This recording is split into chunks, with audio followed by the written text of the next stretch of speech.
Call meeting to order. Shelley, can do roll call, please? Yes, sir, Mr. Mayor, thank you. District 1, Councilman Rios. Here. District 2, Councilman Pastor. Here.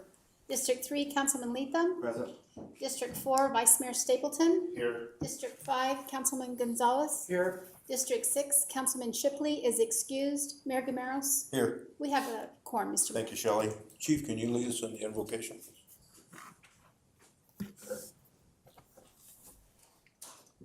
Our Father in heaven, we're grateful to Thee for the blessings that we have. We're grateful for the opportunity to live in this community, for the blessings that brings, and for the individuals here who serve and work to make life better.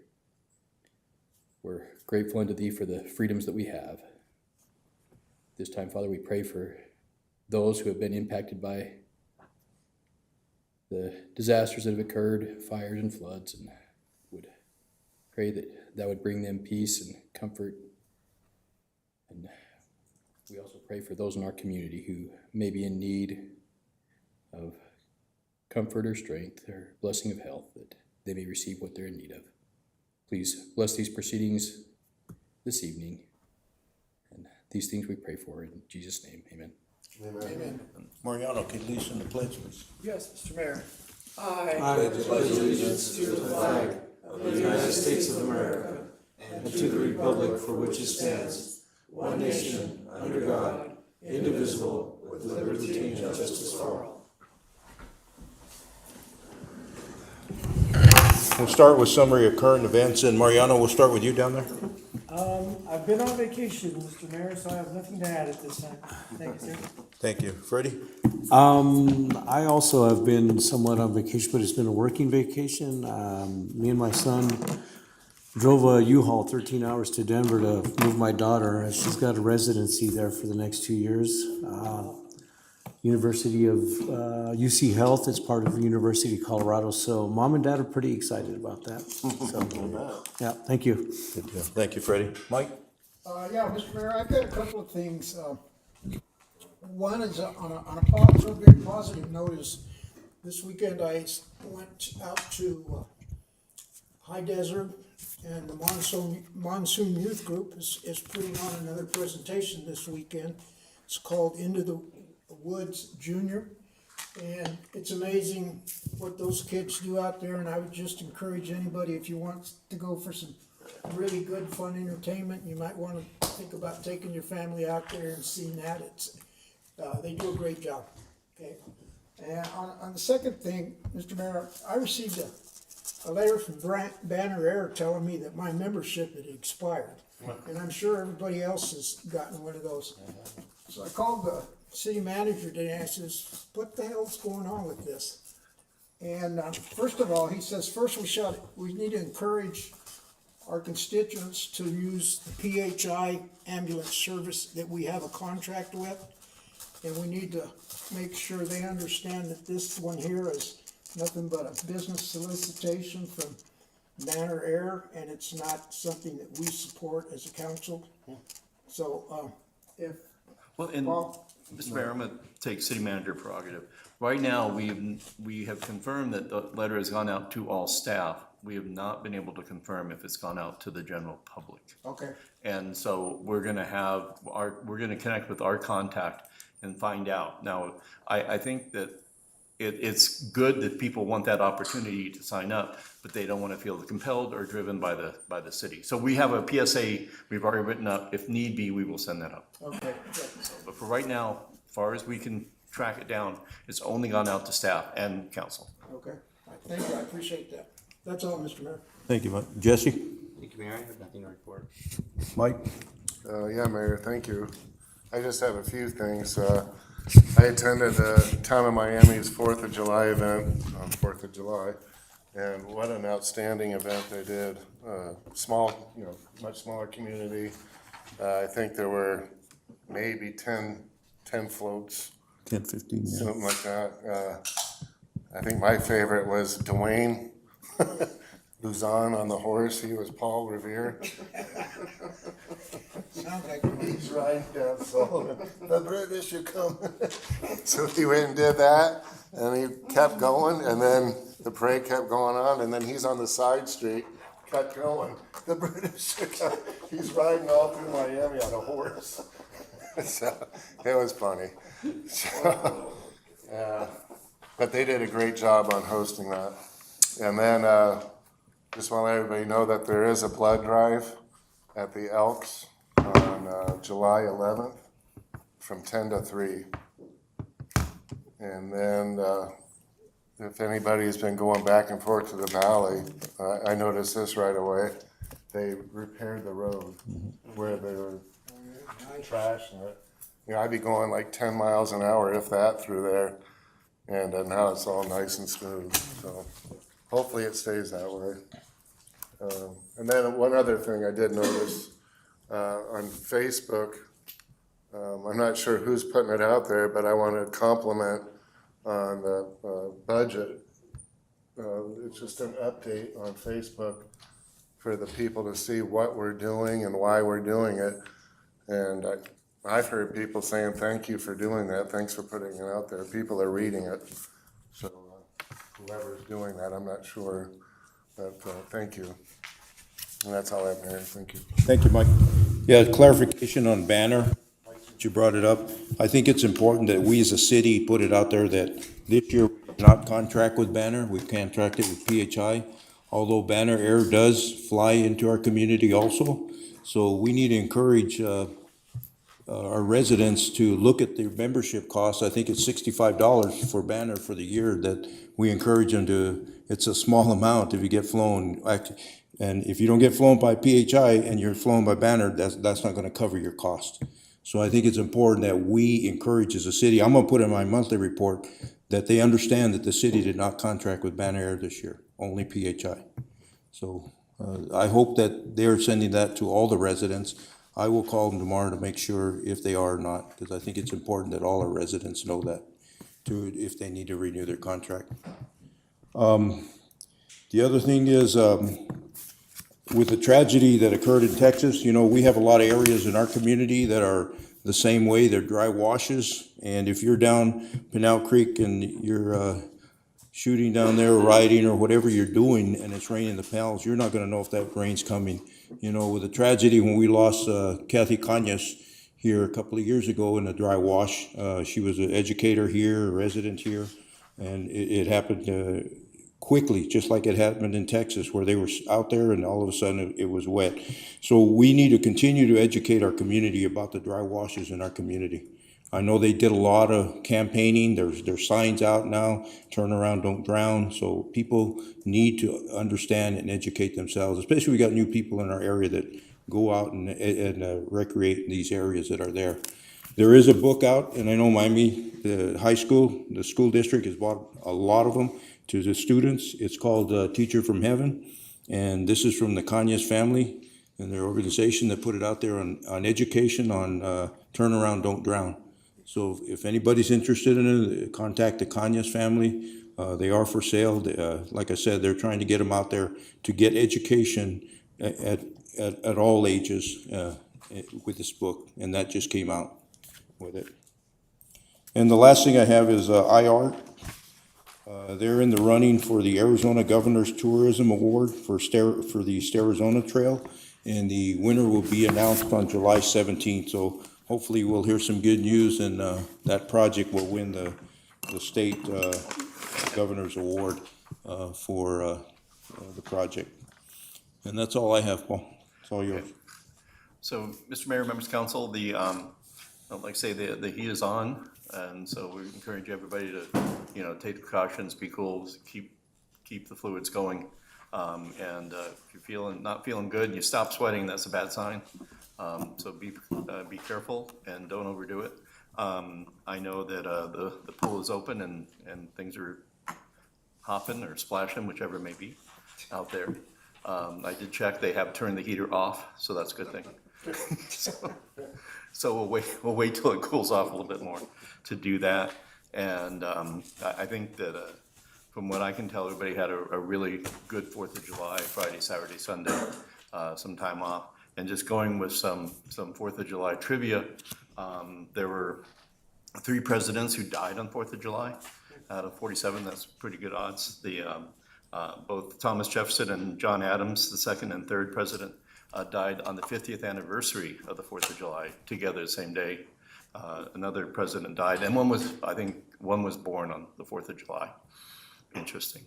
Other than that, we're real excited about passing the final budget today, and moving on to that summer season where we get to put the budget behind us and start regrouping for the push. So, Mr. Mayor, members of council, that's all I have right now. Thank you. We go to the first community call to the public. Do we have anybody online or on email?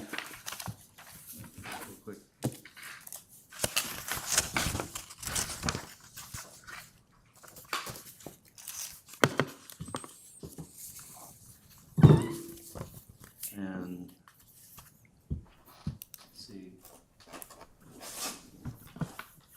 I did get one email here. Let me take a quick look.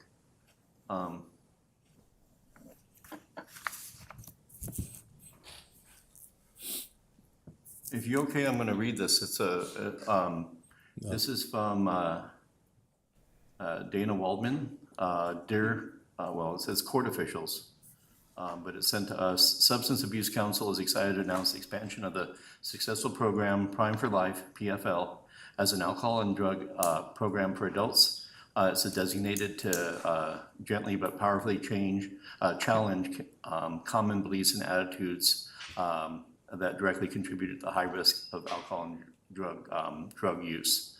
Let me look into this. I'm not sure if this directly relates to us, but that is in there, and if it's something that is relevant, I will bring it forward, and we'll make a better show of that. But that's all I have in council emails.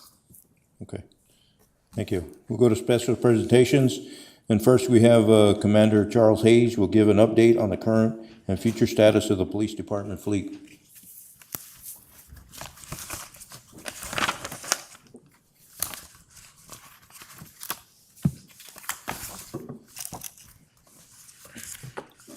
And Mr. Mayor, members of council, one of just to set the stage for these 4 presentations, at the beginning of the budget cycle, we started with the strategic action plan.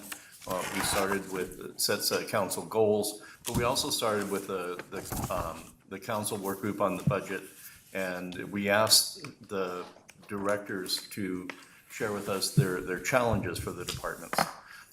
We went through, we had multiple meetings with them.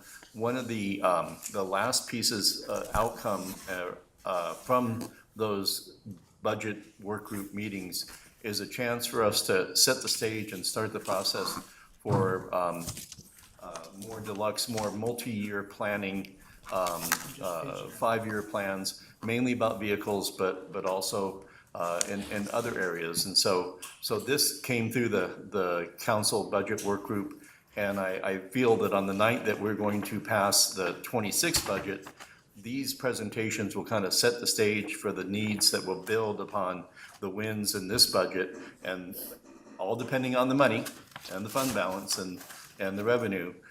These are multi-year projections from fire, police, and public works, and updates on spending and the water, wastewater also.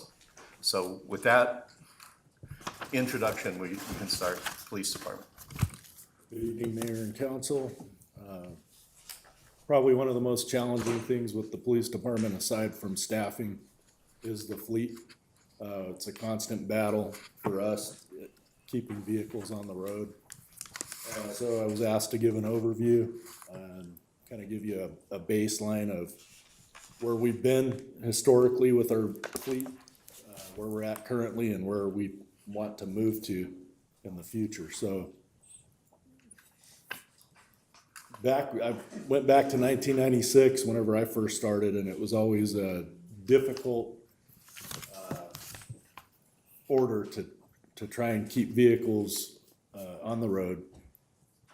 We never really purchased new vehicles. We were always looking at getting used vehicles. I know we traded a backhoe for some used vehicles in Maricopa. We sent vehicles out to be refurbished whenever they would get to a point where they weren't running real well. So we were always trying to think outside the box and do some things to keep a Band-Aid on a pretty significant wound.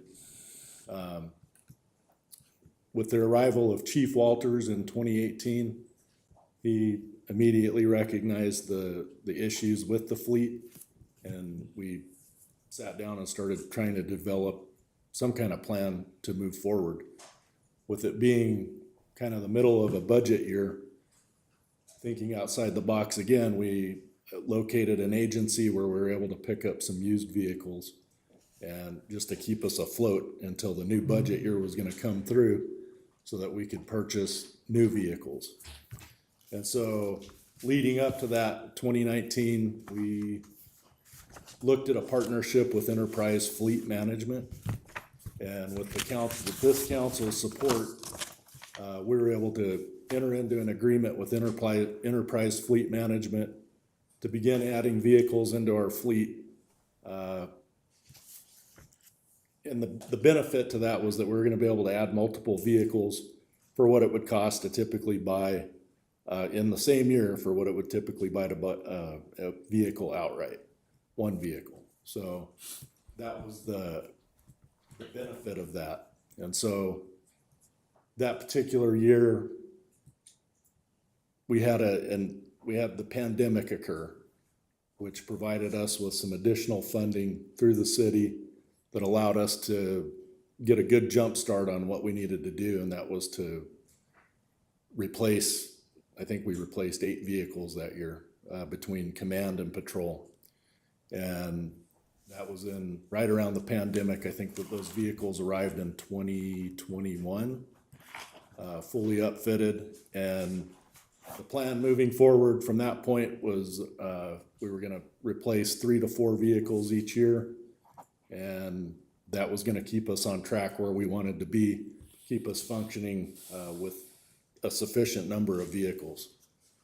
That plan fell apart with the pandemic. The pandemic hit, and we suddenly started seeing that vehicles were in short supply. The microchips to build the vehicles were in short supply. And so we came across some new issues. And so it was difficult to get vehicles. The easy vehicles to get were the administrative vehicles that we needed, but the fully functional police interceptors and the vehicles that are built a little differently with the police packages, those were the difficult ones to get and to have those built. So where we're at right now is we're coming to the end of the original vehicles that we bought through Enterprise Fleet Management. We're coming to the end of that 5-year lease with those originals. And so we have the opportunity to buy those outright for a small fee. I think it's, what is it, Paul, $400? Yeah. To buy those outright. I can tell you that because those vehicles run constantly, they're getting worn pretty quickly. So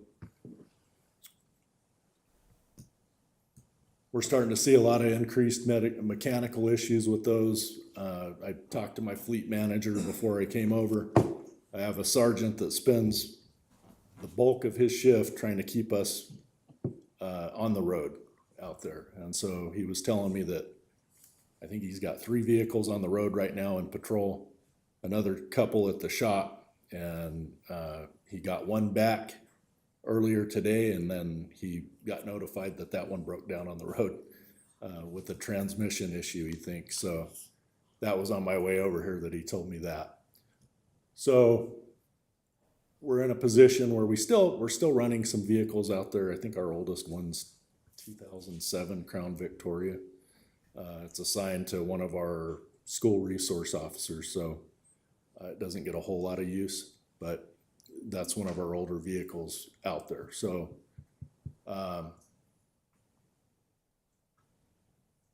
what we want to do moving forward is finance. We've met with finance, and they seem to think that we can get more bang for our buck by going away from the leasing program, because that eliminates a lot of the fees and the interest fees that we pay and those kind of things. So, we had talked about trying to get vehicles added into our budget, into the operational budget each year, to replace the vehicles that we need. And so that's kind of what we're looking to do moving forward. We feel this is going to reduce our maintenance and repair costs by being on a specific plan to where we're able to replace those on a continuing basis, and we're not kicking the can down the road and skipping a year or two and just trying to put Band-Aids on things. So if we're able to do that, it would be a better plan moving forward. So part of that plan would be to start issuing vehicles to individual officers on a take-home vehicle plan.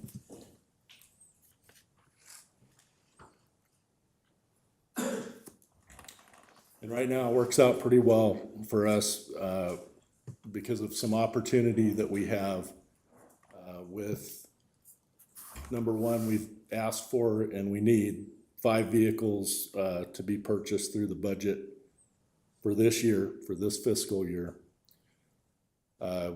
We also had the grants team apply for a federal grant for an additional 5 fully outfitted patrol vehicles, which would give us 10 vehicles for this year, put us back on track for where we need to be, and allow us to do the take-home program that we're looking at doing.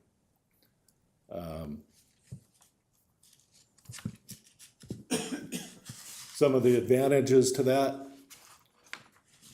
gives us plenty of vehicles to do the special events that we have throughout the year. Anytime we have overlapping shifts, if we have multiple officers that are working, we don't have enough vehicles to go around. A lot of times we may have to double them up. We have DUI task forces and things like that, that officers come in to work extra duty through grant funding.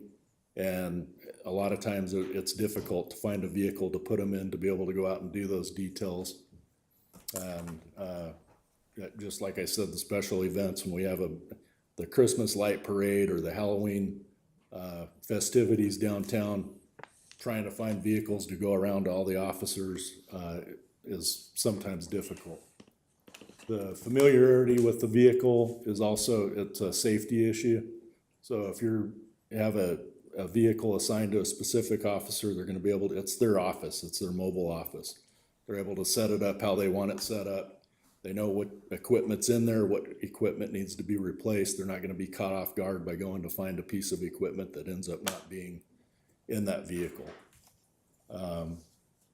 When they have the vehicles as take-homes, they're gonna have a faster emergency response if we need them to come in for any specific reason. They're not gonna have to come in and respond to the police department. They can respond to the emergency. And then the vehicles aren't running 24/7 like we currently have with our patrol vehicles. They have a rest break. If they're assigned to that specific officer, they are off when the officer's off, and they're only on, the vehicle's only being ran for that one shift. So the longevity of that vehicle increases with that single user. Community visibility is another advantage to that, just being able to see the additional vehicles in your neighborhood or around assists with the visibility. And then cost efficiency. We feel that if we have this plan in place, we're gonna see lower maintenance costs on the vehicles because they're better taken care of, and they're, like I said, being driven less. And then officer accountability. With the officer accountability, we know if something happens to a vehicle, we know who to go to talk to them about that particular issue. One of the main focuses for us on looking at this plan and entertaining this plan is it's a retention tool. currently we're having difficulty recruiting, and I think we're currently 3 positions short. We know that we have 3 seasoned officers that are applying with other agencies that down in the valley that pay fairly well, and that's the reason behind that. And so we're trying to think outside the box, come up with some different ideas that will allow us to give a benefit without having to increase pay as much as we do. So trying to match the incentives with the surrounding agencies. I know the Sheriff's Department, San Carlos PD, some of these agencies that surround us have gone to this plan and are offering that as an incentive.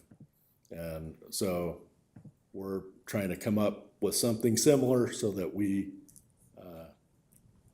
don't continue to lose people. We don't want to keep bleeding officers, just for the fact that it takes us so much time to get them trained up.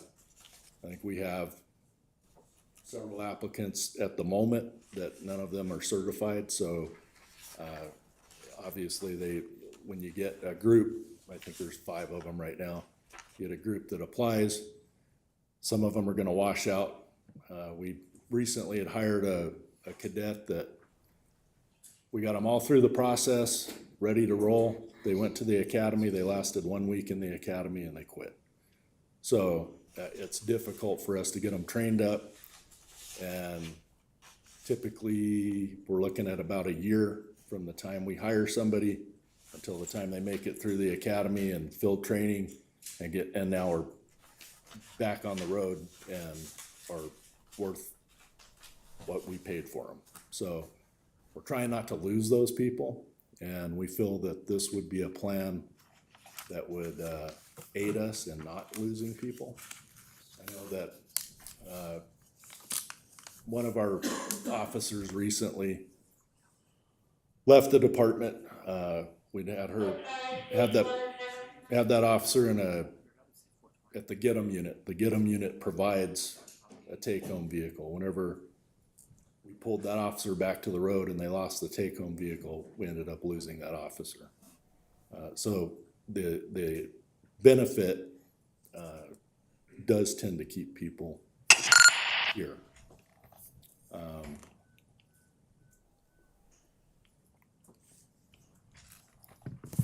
I'll throw in too that the agencies that we're losing people to are your valley agencies that they pay well, and we're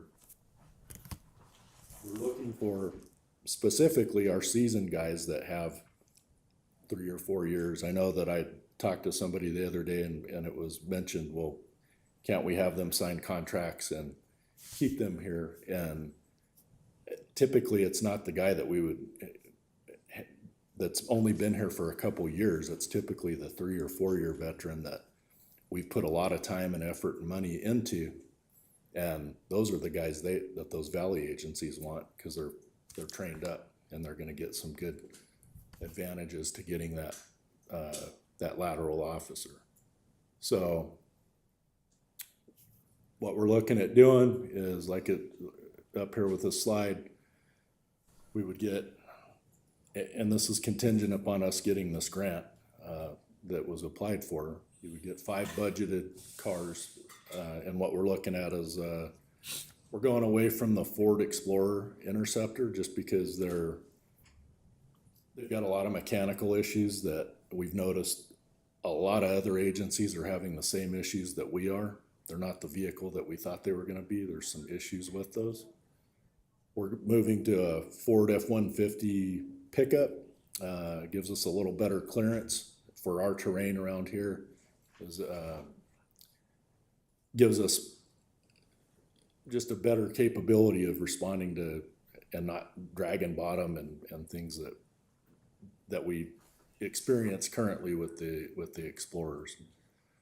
So for patrol wise, we would be looking at the F-150 pickup. The admin vehicles, you would be looking at like some sort of a sedan or a smaller car, and they're less expensive. the patrol vehicles are a little pricey. And we would be looking to get hopefully 10 between what we're budgeted, what we're asking for in the budget, and then what the grant is for. And then moving forward, we would evaluate to determine our needs each fiscal year and determine how many we needed. And we're projecting, some years you may need 2, other years you may need 3, sometimes you may need more than that. Obviously, if we're getting 10 right now, there's gonna come a point in time where you're gonna need to replace more than just a couple. And I'll leave it to questions. Do we have any questions for Commander Hagan? Go ahead, Fred. Just a couple of questions. What is an acceptable, in your opinion, amount of units to have a full fleet? Again, considering your incentives and patrols and such, what would be an ideal number? Well, currently we have 24 vehicles, and that doesn't seem to be enough, just for the breakdowns and different things that happen. The take-home program, we would be looking at 31 or 32, because you would need 28 vehicles and 3 pool cars for if one breaks down, you would have a vehicle to put that officer in while their vehicle's being serviced or whatever the case may be. And do you think that the take-home scenario would help retain the workforce? I do. That's a big benefit that doesn't require us to increase pay. Yeah. And I think that that's something that we're gonna get people applying that would see that as a major benefit. And so, yes, I do see that as a major benefit. Last question. Are there limitations to the take-home as far as, away from Globe proper? If the plan was put in place, it would be across the board. Everybody would have a take-home that would include officers that do reside out of Globe. One thing I'll add with that is the fact that a lot of our officers that live outside of Globe take advantage of our bunkhouse that we offer up at the community center. And so they'll spend their work week here, which would be less mileage on those vehicles. Right. Okay, thank you. Go ahead, Mike. Chuck, how many officers live out of town, say, further than Superior or further than San Carlos? It's probably half the department. Really? Wow. Yeah. So they would take those vehicles to Apache Junction, Mesa? Okay. Would we get in trouble with different jurisdictions if our guys did something out there? Well, I'm hoping that there would be more benefits to them rolling across that roadway, going to and from, because they're gonna slow vehicles down. That's a dangerous highway. Yeah. They're gonna be able to, and I know they do it off duty already. They stop and assist with motorists. They stop at crash sites. This would give them the benefit of having a radio on board to where they could call in and get some assistance rolling. So it would be a benefit there too. So, Mr. Mayor, members of council, in general, even without the take-home vehicle to the valley question, a take-home vehicle program, fleet-wise, is a better program. Technically, we run 2 officers and a sergeant, say for average 24, every day, every shift, we have at least 2 + 1 on the road.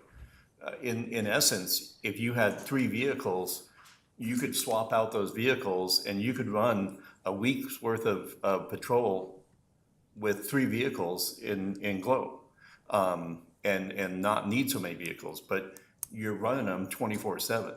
And if one gets taken out in an accident, somebody T-bones one of our cops, then that's out of there. It is, you could, technically you could buy, okay, we're just gonna buy 3 and we're gonna run the bejeebers out of them for a year, then buy another 3. It's better to have more vehicles and let them work, not so intensively and spread that 5 years.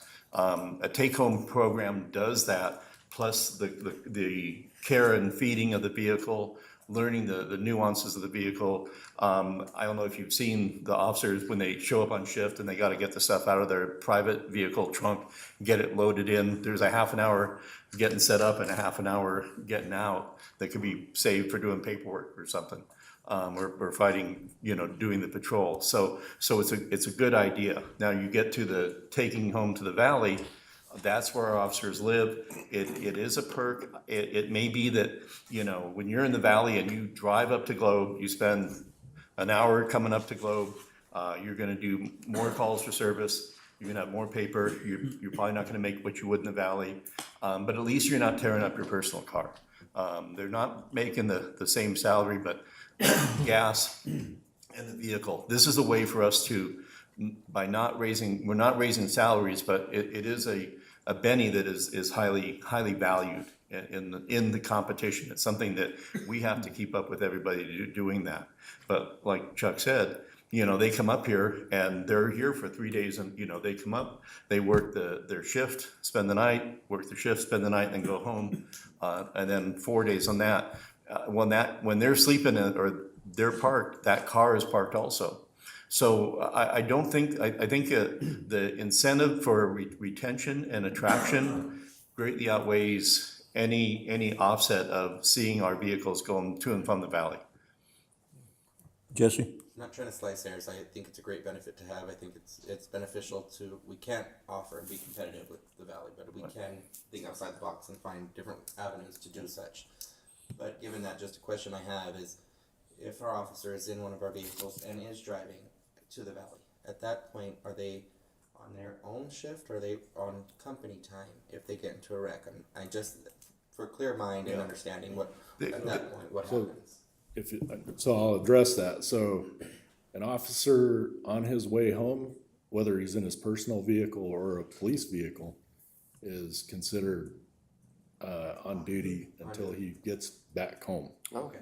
And same thing for coming to work. If they're en route to work and something happens to them en route to work, they're considered by the state to be on duty. Thank you for clarifying that. I think that was kind of the reasoning as to why you would allow a carnival, but thank you for that. And I agree with your point of view as far as finding outside of the box avenues to incentivize being a police officer in Globe. Go ahead. One last comment, but Mayor, go ahead. Yeah, so our budget, when approving the budget, it has a capacity of 5 new vehicles this year. And then moving forward, we want to try and put some kind of operational line item to keep that consistent besides our CIP list. That this would be designated to PD where they would be able to purchase those vehicles annually. So this is to be determined. I had this conversation. We're saving 20,000 a vehicle, almost 100,000, maybe a little bit more for the 5. We would have been stretching those payments of 20,000 each over five years. So we will have, by the time next budget comes up, we will have no lease payments. So that will free up operational cash. And that should allow us to theoretically bake a vehicle out of operational money each year to keep up on this. That's the way it should work. I will not commit to that because you never know what it's going to look like. We have traditionally been tight on operational, but had lots of fund balance. And this year we're pulling the total cost of those 5 out of fund balance. We had to do a round of cuts to get the operational budget down to make it balance as we did with operational cash. And so I'm much happier to commit to this phasing, but I'm less confident to commit that it's going to come out of come out of operational rather than fund balance. But like say, getting them purchased is the number one goal. How we purchase them, you know, we're gonna stitch it together like we always do. It depends on the revenue, it depends on the tax base, it depends on the fund balance, the carry forwards, the spending. And so I like having this slide, or the slide right before the question one. This is kind of what we're gonna shoot for when we start the budget process in '27. Now, whether it comes out of operational or out of fund balance, I can't tell you that. Chances are good, it's gonna be a mixture. So, So, Mayor, if I could. Go ahead, Jesse. So these aren't budgeted, these are just, these are requests. these are requested. These are not requests. These are- currently budgeted in 26, 27, 28. And a lot's gonna determine whether we get the 5 from the federal government. We hit the mark, our request for 5 vehicles is made it past the Senate, or at least it made it into the first round. I won't go into the detail because I'll probably mess it up, but we're still in the game. Now, the one thing about having 5 vehicles is if it's like, okay, we're asking for 520 for vehicles, but they only have 400, okay, you pull one out. And maybe we get 4, maybe we get 3. I mean, still, that's good. So that's our goal. If we don't get any, we're gonna have to do some recalculating and refocusing. But we're still, this is what we're gonna stick with. And if we break from this, it's gonna put us just deeper in the hole. This one lump 5 vehicles out of fund balance is an advantage to get claws into back where we should be. We gotta get those Fords out of main service, but they'll still be here. We're auctioning off Crown Vics as we speak, to get those super old ones done. But this is a baseline, and I would be strongly, I would push, as much as I could to stick to this plan, because if we break from the plan, we're gonna fall backwards, and it'll take us twice as hard to get out of it. Follow-up question, Mayor. Go ahead. What was wrong with the leasing program that we had to move to this program? If it was only costing us the cost of 1 vehicle per year to be able to maintain our fleet, why now do we have to purchase vehicles if this was costing us just one vehicle a year? We believe that we can get better prices on them now that the market has shifted a little bit. There were service fees and over mileage fees on those. There was like say, 20,000 in different things they add to. It was very convenient, but again, you're paying interest rates on this stuff. Anytime you're paying interest on something, if you can get it cash on the barrelhead, and it made our financial advisors very, very happy because they do not like to finance things when you can buy that. We don't have the capacity yet, and we're going after grants. I think looking ahead, making sure that we have the money in hand so we can purchase the vehicles before we go and get rid of something that's already working. That's where I'm at. That's where my mind is anyways. And Tina, is Tina listening? Can we bring Tina in? Yes, what's the question? The why now? Why move from enterprise leasing for only 20,000 total each vehicle to buying them outright? What advantages would you share with the council? Well, because Enterprise doesn't just have the cost of the vehicle and the cost of the financing, they have monthly management fees, they charge for the card just to manage it, so there's just a lot of add-ons that you don't have when you buy the vehicle outright. And Tina, in general, the buying rather than leasing as a budget manager and budget analyst, it frees up, we have flexibility the next year because we did a lump sum and we don't have to look over our shoulders, those past payments. How would you best describe that decision? What should we think about when we're talking, should we lease or should we buy? I mean, we can't afford to buy outright every fire vehicle, okay? But these are something that I think we have the money. You can't release them all either. Simple. Yeah. You know. So, I will say that I don't think we will be buying out the small amount of the vehicles that are finishing this year. We will still have some leases that go through, I wanna say FY '27, there's 2 or 3 fire vehicles that will continue, because we didn't really wanna upset Enterprise any more than we probably already are by not, continuing to use them for their services. So the leases that we have, we are going to just continue to let peter out. But again, each car that gets paid off frees up more operational dollars. So, and we felt the time was right. It's something that, an advantage, and we have resisted going to Public Works and leasing vehicles there. Or did we, did we lease those F-350s? We leased 2 dump trucks. The dump truck, 5 years yeah. ago, and those have been paid off. Yeah, but now we're buying 2 dump trucks flat out. So if we can pick them up when we have those funds available. But it was a raging debate. Okay, it wasn't a meeting we had that one side wasn't going, no, we should just continue leasing. One side's like, no, we need to do these. And it's been going on for like a year. So, Ms. Mayor, I'm sorry. Any other question? There's nothing that says there's nothing that says in 2 years, if you think, oh, this is not working out, that you start leasing again. If you don't have the one-time funding, it doesn't mean, that you can't go back into leasing. I just think that you're always better off purchasing, owning your own vehicles, knowing what the costs are at that point in time. I agree. I just have a hard time. And we were the reason we went to leasing is because we were so far behind, and I don't want to get us back into that position or get police back into the position where they're going to a domestic violence call and the car's breaking down.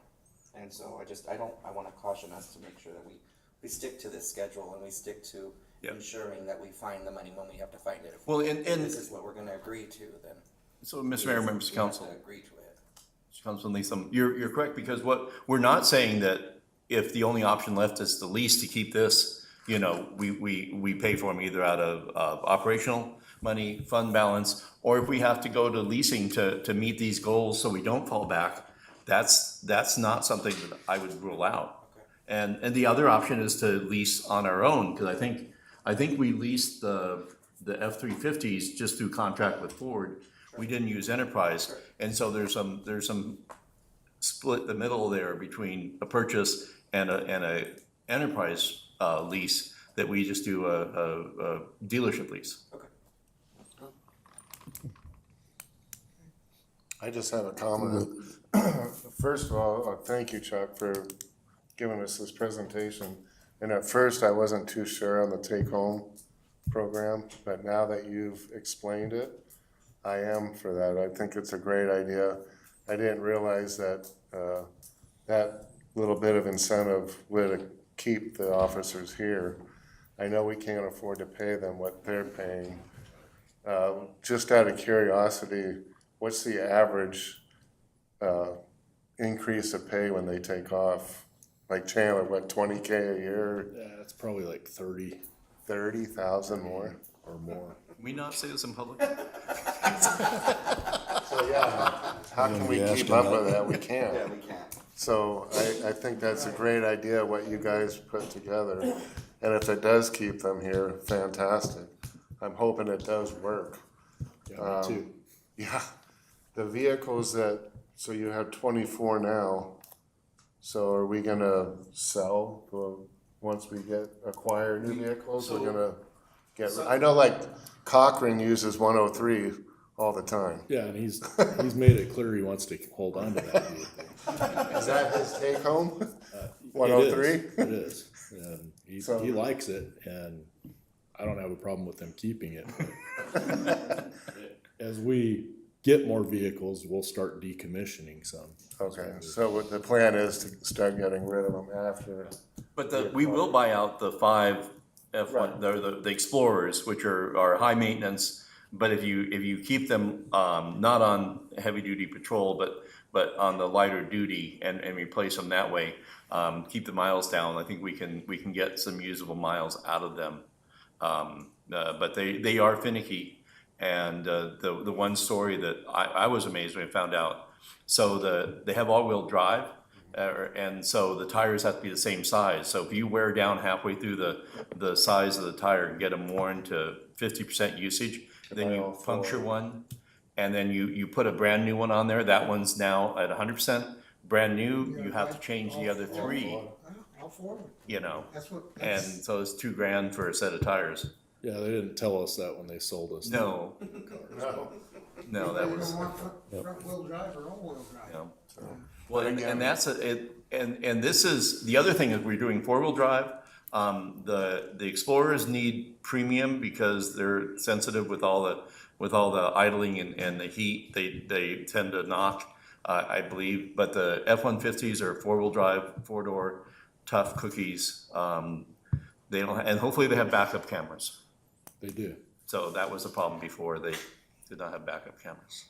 So again, I wanna thank you for all the hard work that you guys are doing, so that's how I'm at. Thank you, Chuck. Thanks, Chuck. Appreciate it.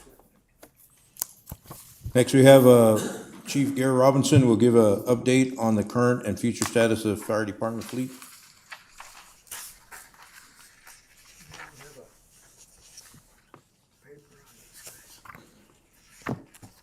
And Mr. Mayor, members of council, Gary, this might be a good time to talk about the conditions with our guests in the audience and then waiting till we get to the ratification. I didn't think of that, but, are you gonna discuss the ladder truck? I don't have the ladder in this presentation. Okay, but we know about it, so. We know about it. So maybe, I will see how the conversation goes, but I know, Mayor, you have a lot of questions about the leasing, and we might be able to get them done here, but go ahead and start and let's see where it goes. Mr. Mayor, council members, I did keep this presentation to the light vehicle fleet for the fire department. To address that, we've spent a lot of time discussing apparatus related stuff, but there is some things with our light vehicle fleet, again, keeping within our mission statement, primarily the being prepared portion of it. We do operate a current inventory of 7 light vehicles. You can kind of see up there, we have a few that are on the newer side, 2 that are assigned that are enterprise leases. One, the Ford Expedition, should be coming close to its final lease payment, and then with the F-150 shortly behind that. Those are the two light vehicle leases that we have. On the admin side as well, we have the 2 oldest vehicles, both Ford F-150s. One of those is a donated F-150. One of those was purchased back in 2007, that was assigned to the fire chief for forever, and continues in service today. We do have a 2012 Ford F-250 that is in service in operations as a utility vehicle.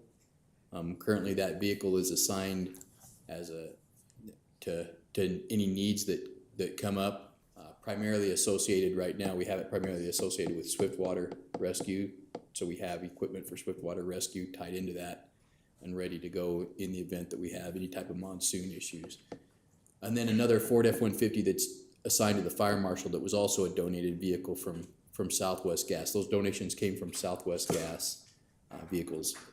That all of them came with fairly significant miles, but in fairly decent condition, and we've kept them operational to this point.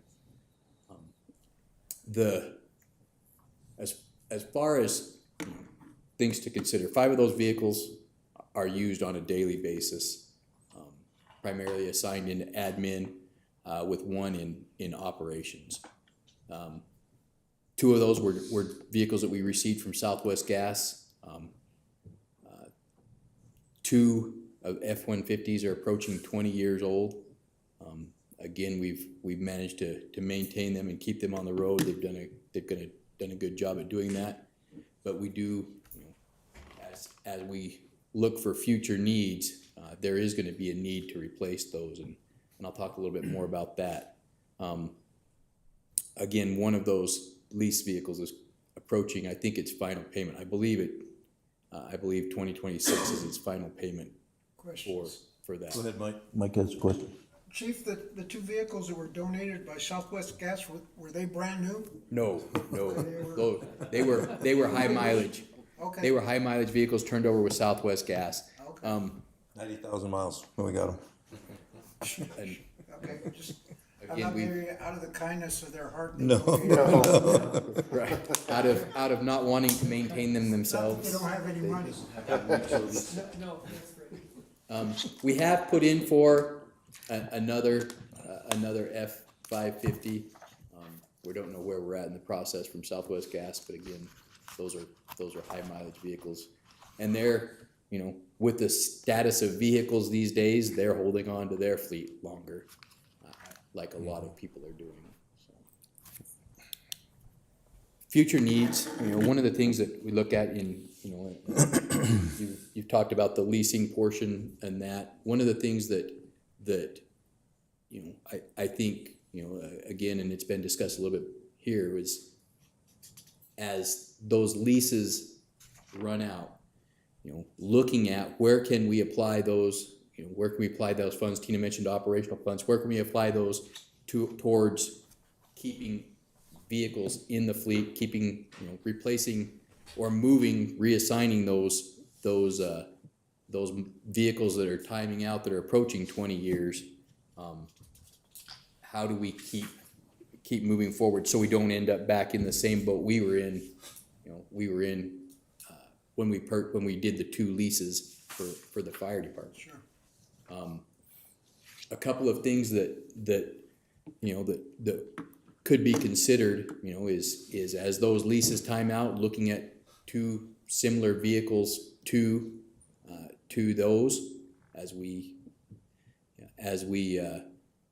those, those vehicles function very well in the fleet. Primarily the F-150s function very well. Another option that exists is our current light rescue unit that we use. We in looking at our fleet going forward, there's a need, in the not too distant future to find something that can operate as an air and rescue unit. One of the things that we lack right now is having the ability to fill our SCBAs on scene. We supplement that with SCBA bottles, extra SCBA bottles that we keep on hand and supplement it. But, we've had several incidents where we're scrambling, we're having to load those SCBA bottles back up, send somebody back to a fire station, either ours or Tri-Cities, and start to fill bottles back up to bring them back on scene because we're operating there for an extended amount of time. So having a unit like that we can put a fill station on and rotate that light rescue unit that we have currently into the light vehicle fleet operating either in admin or operations, either one, to supplement that would be, that would be for the preferred plan going forward for what we feel is going to best serve the needs of the area. It's, while we make it work right now, it has proved challenging a couple of times. The biggest thing, again, that we want to emphasize is as those leases start to run out, that we don't fall back into a pattern of holding off until we're in a position where we're scrambling to find something to put the fire marshal in, something to put our battalion chief in that's operating on a regular basis. That's what I have for now currently for light fleet. Questions? Freddie, go ahead. Yeah, this kind of might pertain to police as well. So, we're talking about leases, and Councilman Lethan touched on it.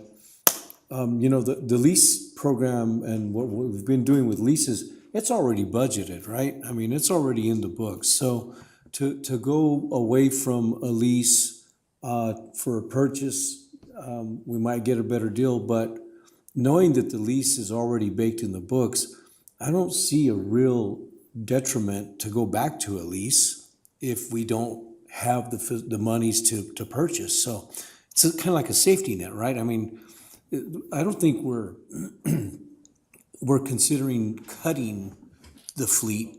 We're just looking for, obviously, and you're delivering them, the options and opportunities to maintain your goals as far as maintaining an adequate fleet. So I think it's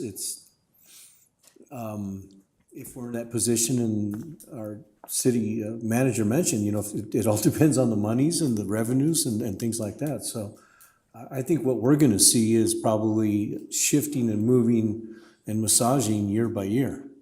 But I think you're gonna have support of this mayor and council to make sure that we have sufficient fleet and employment for the departments that furnish and supply those first responders and the quality of life. So I think you're gonna find this council is gonna be acceptable to looking at your opportunities to maintain staff, and this goes with police as well. But I just feel like the lease program is gonna be a safety net. It's not gonna kill the program if we can't outright buy it. We've already established a budget for leasing, so. I think if I'm hearing things right, the purchases are gonna be less than the lease programs, Yeah, the about 20,000. generally speaking? Yeah. Okay.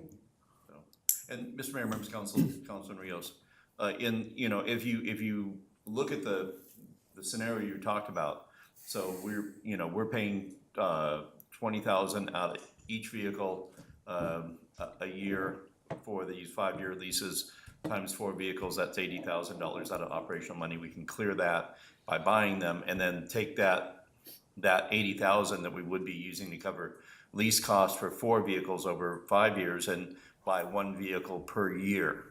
With that, I think that would be the best ruler to start with, and say, as we build our operational budget, okay, let's take that money we save from the lease program, and then apply that not to leases, but to start pecking away at a truck a year, so we can keep that going.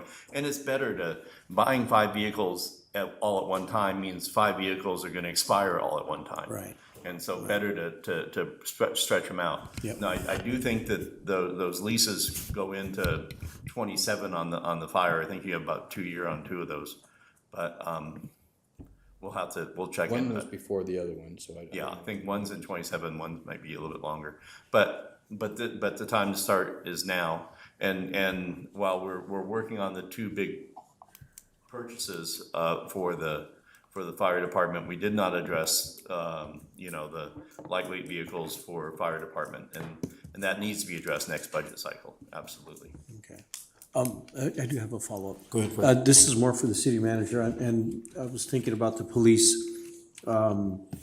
scenario. You know, we're looking to budget 5, and then we're looking for the feds to apply a grant. Is this the grant, or is this the money that we went to DC to look for? For the police, for the 5, yes. Okay, all right. So, and also money for the fire station and money possibly for. No, but I'm just specific to that 5 that we were talking about. Yeah, with so we got five that this budget includes, and then an additional 5 patrol vehicles that we're trying to get above and beyond the first 5. So 10, if the cards play out well, get 10. Be a great Christmas for the police department, wouldn't Yeah, and then you got a plan for 5 years from now when they all expire. Yeah, no, it would be good. Yeah. But that was what our lobbyist, Bob Holmes and Anima said, this is a good time to ask for that, so that's good. Okay. So we take their advice, and it goes well. I have nothing else, thank you. Nothing right now. Chief, just a couple of questions on, we no longer have a portable compressor to fill bottles on scene anymore. I guess that's pretty outdated now too. So we didn't have a compressor before. We had a fill station that we could fill in-house and take, but that gave us the capacity to fill, we could probably fill 20 plus bottles on scene without ever having to leave. We still have the equipment. It's just a vehicle for it to go on. So we have the compressor, that we was- just need a vehicle. Right, we have the unit that we can fill with, it's just having a vehicle for it to go on is, right now is that the F-250 that we got and after evaluating it and looking at it, the work that would need to be done to the rear suspension to support the weight that unit carries is, you know, it can be done, but that was one of the reasons we put in for another vehicle from Southwest Gas in hopes that maybe we can get another donation to support that. But as of right now, it's still, you know, we still haven't seen anything with that yet. So. And Tri-City doesn't have a portable unit either? They have a portable unit. It's an older fill station on that one, and having it on scenes getting it to scenes has been a little bit more challenging, versus what we were able to do with previously we had the van that we operated. But again, that one was, you know, keeping that one running was becoming a challenge as well. Okay. Did we want to address? No, let's stick with Plan A. Okay. Thank you, Chief. Yep. Okay. Item C is Public Works Director John Angulo will get an update on the current and future status of Public Works fleet. Good evening, Mayor and Council. I can see why now I'm probably put last on this roster. Got pretty extensive information for you this evening with respect to the other departments. You know, we're faced with kind of the same predicament or the same situation. For Public Works, it's actually there's a lot that goes on in the dynamics, and you'll see as we're moving along through the process, because we also deal with the equipment side between backhoes, loaders, sweepers, and such. Before I start, I'd like to take a moment to introduce John Trujillo, because when I do this presentation, we did reach out to a consultant, and I've brought this up previous council meetings. John Trujillo is sitting here in the audience. He's actually worked with us previous in 21, 22 calendar years budget cycle. At that time, we actually reached out to his group, and we did an assessment of Public Works. Just the overall general for our department, our organization, and kind of where we're at, because we had a lot of management changes at that time. One of the things that reoccurred at that point was the fleet. You know, when we did the assessment overall, we started looking at our fleet just like other departments have, and basically we started 2025, earlier part of this year. This presentation is going to give you some highlights of that.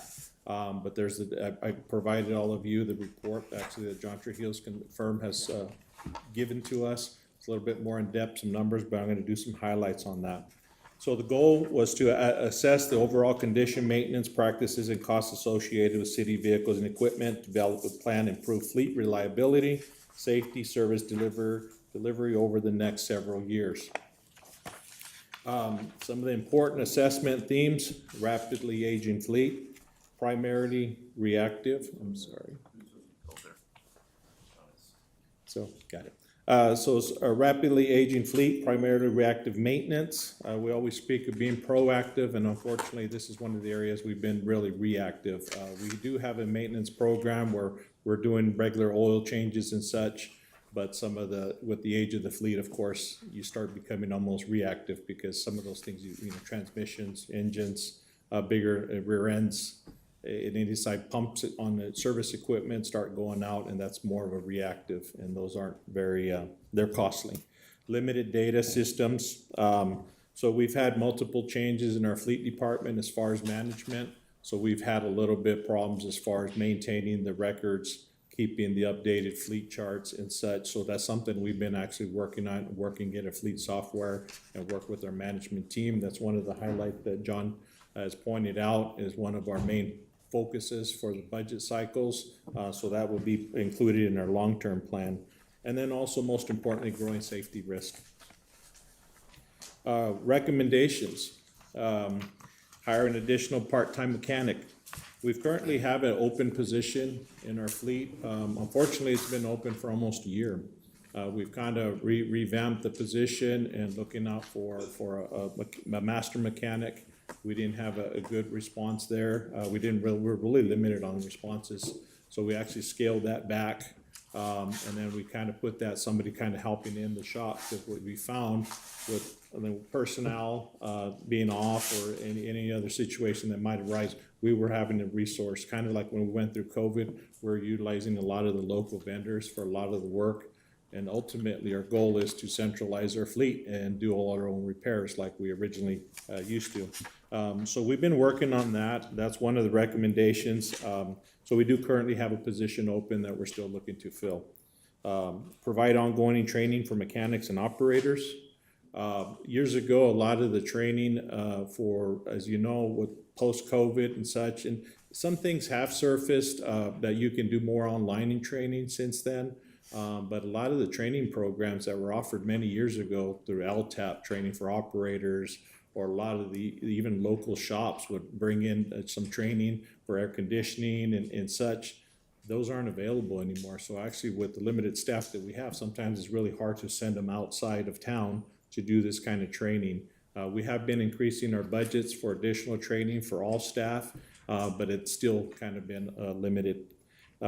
Develop fleet performance metrics, downtime per asset, maintenance costs per mile, preventive maintenance compliance, and quarterly progress reports. I think we're gonna be making a big change, or working towards a positive note with the increased, the additional staff, or where we're at on our finance team. We've been working with them, and I think going forward in this next budget cycle, that'll be one of the things that I believe we can focus on, is getting those reports, the quarterly, when we're on our fleet management, because it's always been one of those things. So they've been really on key and task with us on our budget cycles, or actually budget reports, so that's definitely gonna help us. So current state of fleet vehicles, we manage 76 assets, currently 58 operational vehicles, 36 active in the field. We have a boneyard, so to speak, 18 retired units, and that could be anywhere from old pickup trucks, a lot of the Crown Vics that we kind of mentioned earlier, that we've got a whole list, at least 8 or 9 of them sitting in the yard that have been parted out and interchanged parts, just trying to keep the PD going. But a lot of this list is actually including those. Rapidly aging fleet, 45% currently in poor or critical condition. Average age is 22 years. 64% of our fleet. High mileage vehicles, average mileage is 114,867. That's the average. Vehicles over 150,000 miles, 19 manages out of these 17 or 76. I'm sorry. Currently, what we are doing is that on a lot of these vehicles that I mentioned that are in the retired units, Travis has been advocating, and actually I mentioned it previously. Too bad Councilman Shipley's not here tonight, because he mentioned that about doing the auctioning. Well, Travis has actually been auctioning vehicles off in the last 2 weeks, and I think it's come out to almost $8,000. Yeah, so some of the old units, so we're trying to recapture some of those things. Some of these vehicles aren't just, they're not mobile. They've been actually parked for 4 or 5 years, but we're actually he's getting really good results of that. So one of the questions that's usually asked, what's the average fleet, age of fleet? Well, right now, our fleet exceeds the average by 15 years. Average replacement is kind of like you saw in the PD's presentation, 8 to 10 years replacement. We're exceeding that by 15 years. So we're really, a little bit behind on that. So current state of fleet vehicles, we've received some, you have a list here, 8 units under the 10 years old. These are the last purchases that we did in the last few years. We have listed the dates. Some of those would be administrative trucks, some other work trucks, and our service trucks for like our water department. Those are probably close to 10 years old, but those are still actually good operating running trucks. But we have had one that actually was down in the last year that was pretty significant in cost for repair. And we needed to get that one turned around as soon as possible, as you know, for water breaks. Also, like I said, the dynamics of what we deal with is our fleet as far as our heavy equipment. So we asset manage 22 pieces of heavy equipment. Average age is 24 years. 68% of the current heavy equipment fleet is 25 years old. Critical condition, 50% of all equipment is in critical state. Those would be range from high mileage, average operating hours, 8,000.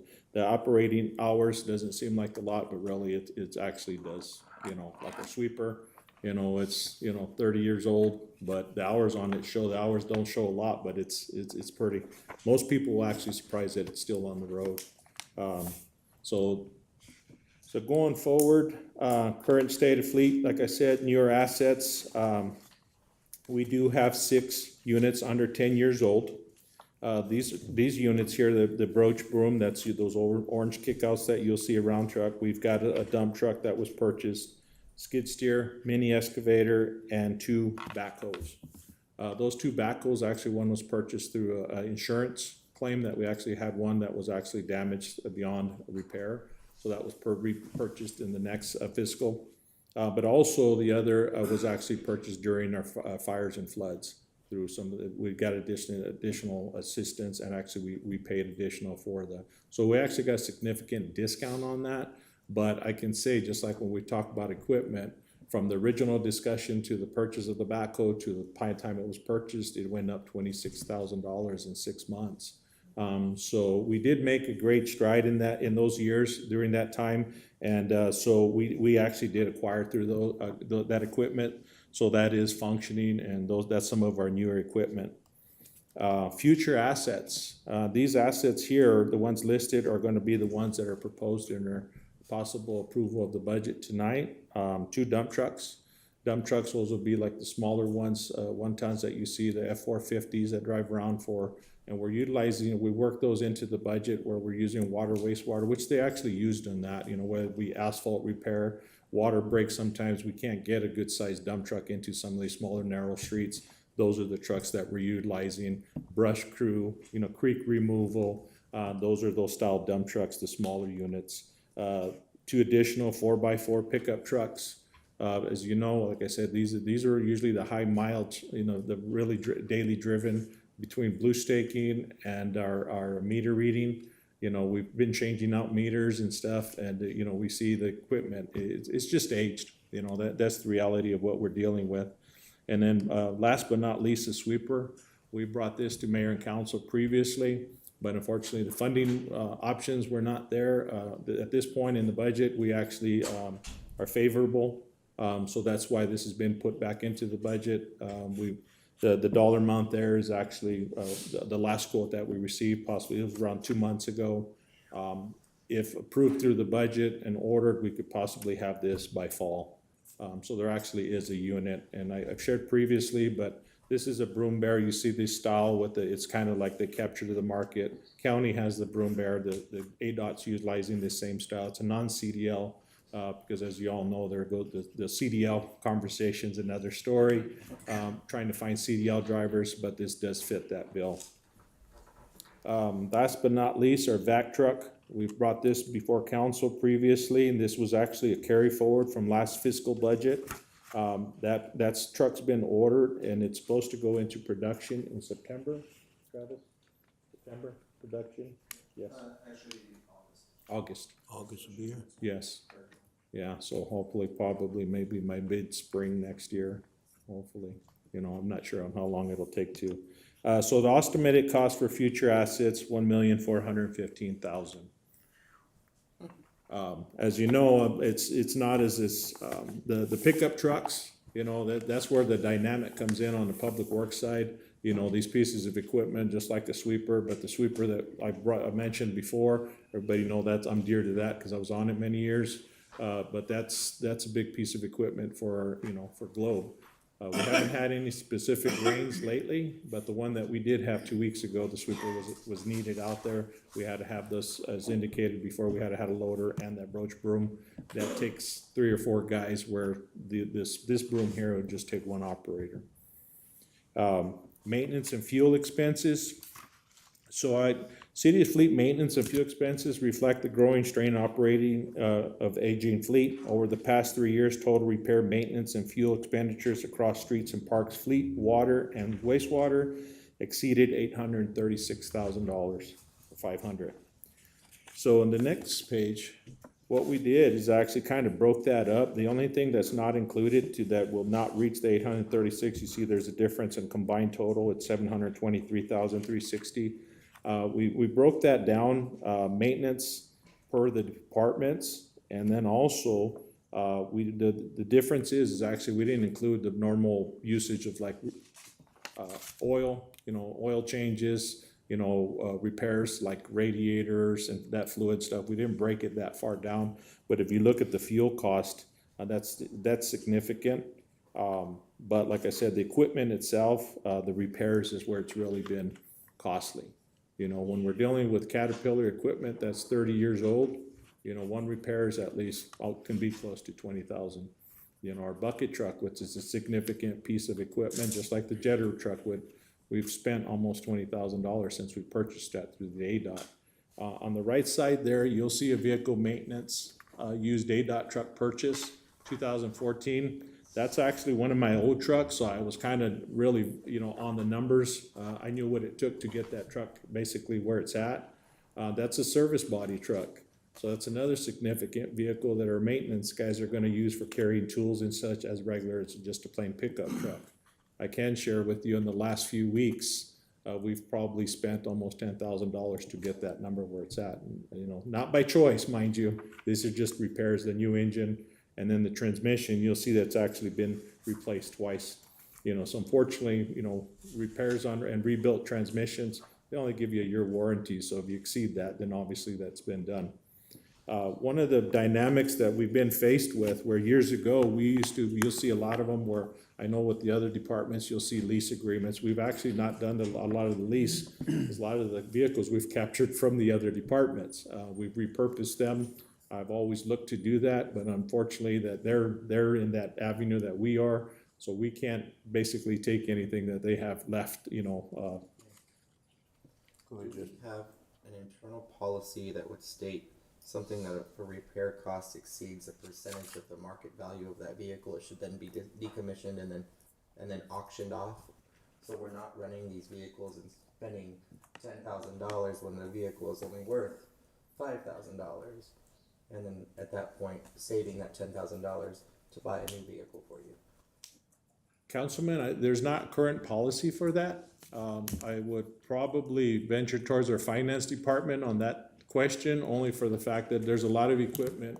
And what I was gonna say, the dynamic is where we used to be able to go to, a lot of the trucks that we have now, we're still driving, were ADOT purchases, where ADOT does not normally auction like they used to. Sure. So that's where Public Works used to gain. We would go down and purchase 4 or 5 vehicles at one time. We'd bring them all back, and we felt that we had gained that, which we did. Sure. That's not available anymore. So to the answer to your question, biggest thing is we find ourselves just like in this service body truck, the cost for another service body truck is definitely going to exceed the repair. So knowing that we're restricted on our budget, that's where it really hits us. And that's where we find ourselves in that predicament of how much are we gonna put into a piece of equipment until we deem it to that point. So we're kind of in a hard spot, so to speak, because this truck here is another example of that. Because at some point I would like to say, hey, we're just gonna go ahead and park it. But the thing is that we look at the reality part of it. How soon can we replace it, and what's the fastest fix to get it back on the road? And unfortunately, this is a reflection of that. I see that 26,000 in 1 year though. That could then, if we had an internal policy that stated, let's look at the market value of this vehicle, and if we're gonna put in this much money to it, we might as well just sell it, auction it off, and buy you a new one. Well, and Mr. Mayorman, Councilman Leatham, I think that what you're seeing is a change in the culture of the city and in Public Works, which was, to just get something down and dirty, and we'll make it up in the maintenance and stitch it together. And what John has found with the help of John Trujillo and just in his real life experiences, that putting that money back into there, you're not saving money, you're just prolonging the inevitable. Sure. And it's better to put that money, invest in it, if we can, and get that truck out of service and get it out of here, which Yeah. Travis is learning how to do. So this is a cultural change. I mean, there used to be a time where we weren't allowed to make color copies, you know, Mayor remembers that one. Sometimes it's hard to read those pie charts, you know.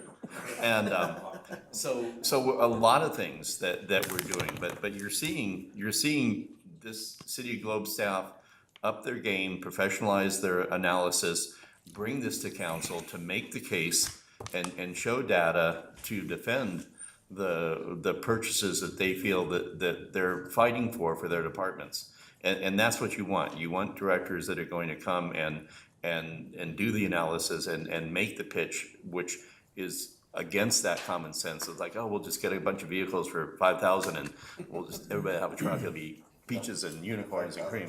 So, yeah, and so we're getting there. I wouldn't say a policy, but I think the enlightenment and the knowledge and sharing that with not only with finance, but with council, that council will be more likely to, you know, fund those and you know, prioritize what we need to do. And vehicles has always been a trigger point around here. So, Mr. Mayor? yes, Go ahead, questions? Maria. I don't know where to start. I've been here before. I've seen this before. Let me give an example. And then first of all, John, I want to thank you for making this report. You hit it spot on. You know your history with the county, you know my history with the county and the development of certain things that came about. One year we had flood in Hina County, and of course it was a presidential declaration, and my boss and our office was in charge of recovering the expenses that were involved for the county to respond to the flood. So we went to FEMA, and they have what's called the FEMA rate schedule.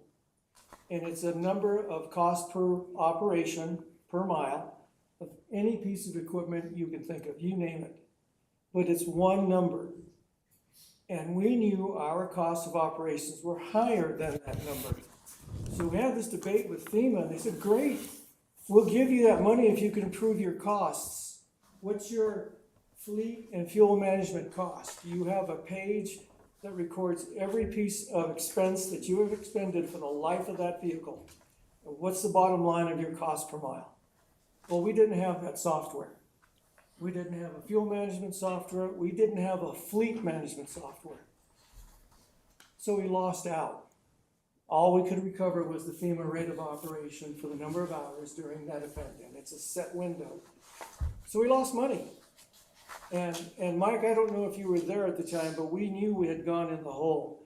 And the Board of Supervisors had to impose a 2-year tax, it's called a flood tax, to recover the expenses above and beyond what we could get out of FEMA. And our intention after that was, okay, we're gonna go to the board, we're gonna ask for that kind of funding to buy a fuel and fleet management software of our own and load this data into that database. So that the next time we have a flood, we can hand that to FEMA and say, here's our costs per mile or per hour. And then you can get the money, basically what you can prove. And today I see we're at a crossroads here in the city of Globe. The rest of that story, and John, I know you and I could talk all day about it. The county went and consolidated all 3 road districts. They put all vehicles in a fleet management department. They recorded all of their costs, and they controlled the information, the flow of when it was time to change out a vehicle. So for the life of the vehicle, you knew your initial cost, your cost of operations, when you started to lose money, and when you had to pull it out and take it to surplus for auction. And those are very good mechanisms to have because the county agreed on one thing. There's a fleet management department, a fleet manager, and that person advises each department on the life of their vehicles and the usage and definition of those vehicles. We had 2 little ladies come one time and say, we want a 4-wheel drive, Because we need to run up to Young in an SUV four-wheel drive with chains so we can go pick up the election results. I've got to tell the ladies, no, a deputy will do that for you. Fleet management told them that story. So the point is, we're at a crossroads here. We've got 3 departments tonight that just presented their needs. The bulk of them are old. And it's not mismanagement, it's a council telling them, you get this much this year, this is all you get. Why not take that out and in our strategic action planning, put in a plan, and Paul, I know you're gonna love to hear this, put in a plan to install a fleet management department for all departments. And that fleet management department sets up the policies with council approval of procurement, purchasing, and then administration of that piece of equipment, whatever it is for its life. And these questions that we're asking are pushed down to the operational managerial level. And then, of course, we bless it with a policy. There you are, Jesse, with a policy that puts us in control of our fleet across the departments. And yes, we have a lot of catching up to do. And there's a lot of inefficiencies that we're suffering right now. And we didn't make the world, we wish we had all the money in the world to pay our officers, for example. But the enticement is there to be able to control our future purchase and use and life of vehicles that we need to have in the city. And I urge you as councilmen to think about that. Maybe that's a department all its own we're gonna have to install and support, so we aren't here tonight ever again worried about the future.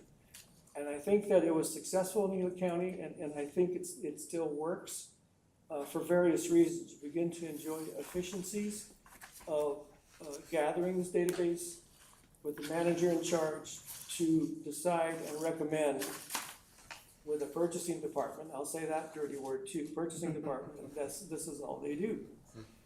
We're at a crossroads, ladies and gentlemen. We need to start making these decisions for the future of the city of Globe. We have good department heads, don't get me wrong, John. We're lucky to have them.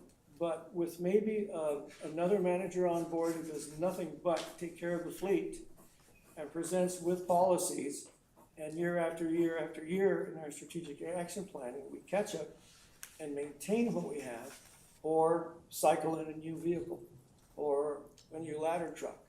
You see where I'm going? A fleet department manager with that kind of power and that kind of expertise would be a great benefit to this city. And it would help you too, Paul. You wouldn't have to be a fleet manager. Well, Mr. Mayor, members of I'm done. council, Thank you, Mr. Councilman Gonzalez, like I say, finding a good fleet manager is part of that. I think that the 3 things that I heard, we need to track the data, so we do that. We also need to manage track the funds. And when you're talking, I'm thinking a budget analyst that looks at the repair bills and can do that through the year.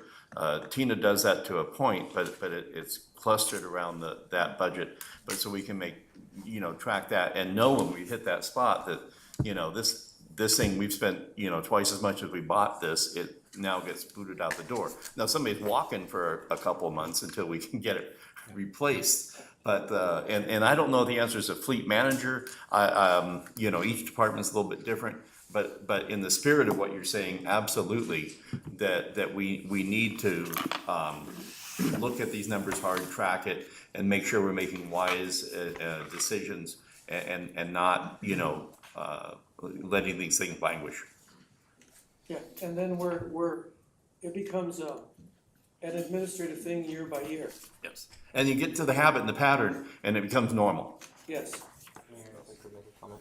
Go ahead, Jess. I can appreciate as you said, there's a change in staff and coming and what we're doing, and I think that we've had these growing pains, and I think they're good to have, and I think that we're showing that, and staff is showing that, and I think they've gotten council behind them and administration behind them, that they feel that they have the tools that they need now to be able to come to council and say, all right, now we see these issues, these are what's arising, and let's solve these together. So I appreciate staff, you all coming together, figuring this out, coming to us, so we can figure these problems out together, move forward, so. Thank you. Mayor, thank you. Go ahead, Mike. So, I just got this report this evening, and Yeah. just skimmed through it, and obviously Mariano must have got it sooner, because he knows the fleet management, plan program, and there's some good stuff in here, just skimming through it with it. And I think you've taken a lot of this, some of these suggestions that John made and put into your report, so, I think we need to get a little serious about what we're doing, because we're getting pretty old, Well, you know, and we need to get stuff done. yeah. Mr. Mayor, members of council. Thank you, John. I don't know if you're gonna address anything, but thank you for the. Okay. So I actually just wanted to add, so a couple of things that I would have also add. So when we talk about our asset management, that's always been a conversation. This is part of that, whether it be citywide, just like we said, with all departments. And like you all said already, we've been working with department heads, because, you know, when I've talked with Chief Walters and say, when you're doing F-150s, at some point, if they get cycled out, somebody administrative can utilize these. Some of the purchases that we did previous, because of the staffing and probably foreseeing what possibly may be looking at. You know, some people had asked with our last purchases, why are we purchasing crew cabs in public works aspect? Well, I'm always anticipating putting more people in a crew cab as opposed to a regular pickup truck. Unless it's a service body, like I said, the ones that we utilize for our maintenance and such. But also the asset management. In the previous report that John Trujillo worked with us on our staffing, at that point, we started, and even currently, we've been visiting with software specialists and such, and they know municipal government, their calendars. So they've been calling me for an update, where are we at? You know, it's actually after these meetings that I've had with all mayor and council to see the direction. You know, I understand that we feel we have the support. It's just a matter of the timing and where we're at and going forward and which part we want to enact. We've also, I said earlier, one of the other changes we did in our fleet department is we added a position that was actually working to do just this, is the recording, the documentations. Not so much pulling an old folder out of the filing cabinet, is actually scanning and putting this information. So we actually have that in place, and that's why the mechanics position took a little bit longer, even though there's a need for that immediate. We also saw the immediate need for begin that documentation trail for budget, because that's one of the things, speaking with John previously, there was not enough historic information other than people like myself knowing that we went through this transmission, that engine is not on paper or on a file. Did you have something? No. Okay. So going forward, understandably, we're all driven by our budget and approval of the budget and what we can and cannot do, whether it be lease agreements when we've leased loaders, dump trucks, or purchased. Fortunately for us on the purchasing side, sometimes we're utilizing enterprise funds. That's an avenue that we can work into the long-term plan.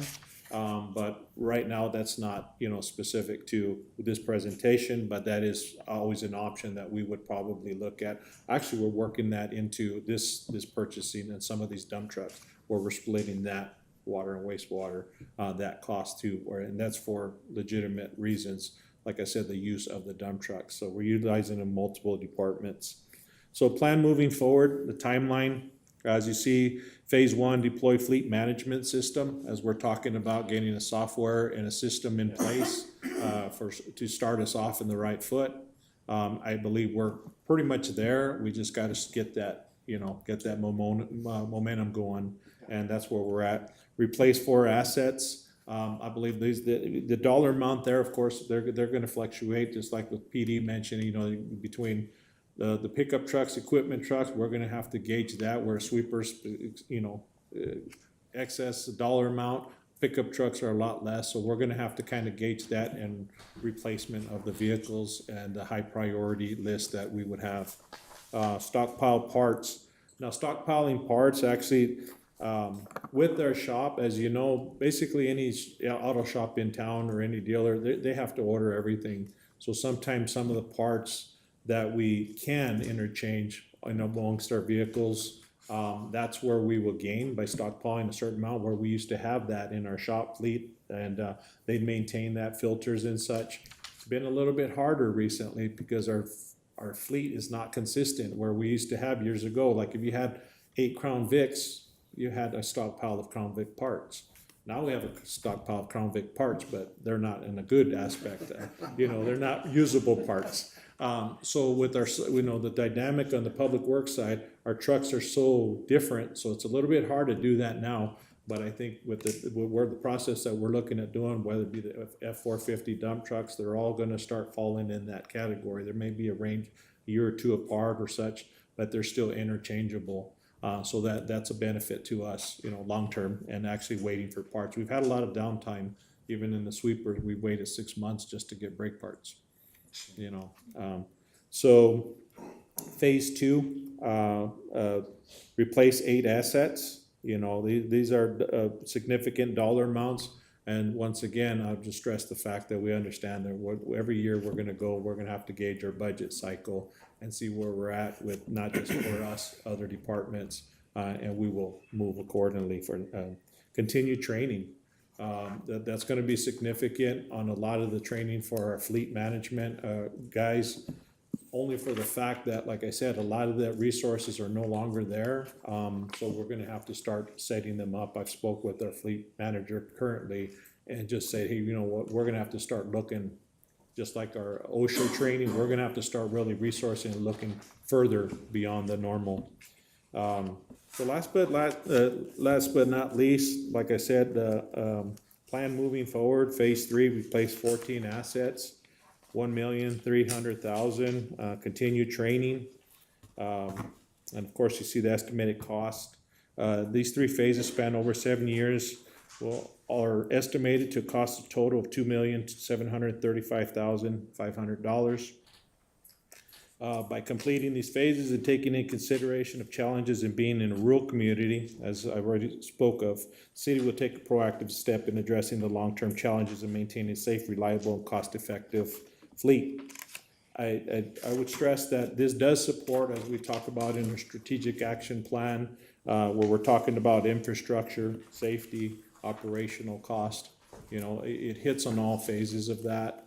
I just in closing, if you have any questions for me, I just wanted to even point out to Mayor, one of our oldest units that are still driving today is our 74 Chevy pickup that we got donated from Miami, from Miami. So, and that's used daily to go out to Cutter Wells and inspect our tanks. Mayor, you were advocate on that for getting that vehicle over to us, and it's still being used, so that's kind of. Red one?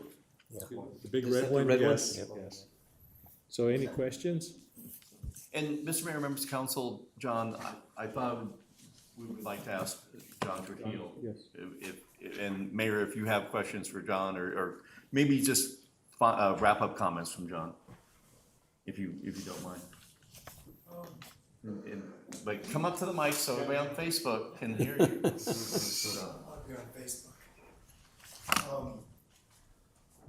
I think what John really failed to mention that I noticed with your staff is the dedication of staff to really keep this equipment going. If you look at some charts which you didn't show, majority of your equipment was 16 years or older.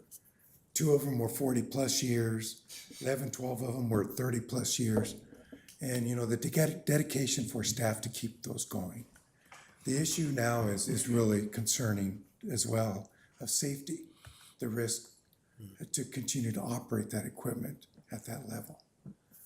So John and his staff has done a good job of taking a lot of these recommendations from the previous report and this report and continually to improve upon what they have now. And this isn't the only city or town that's having these issues. All of them are having these issues. Phoenix is having these issues.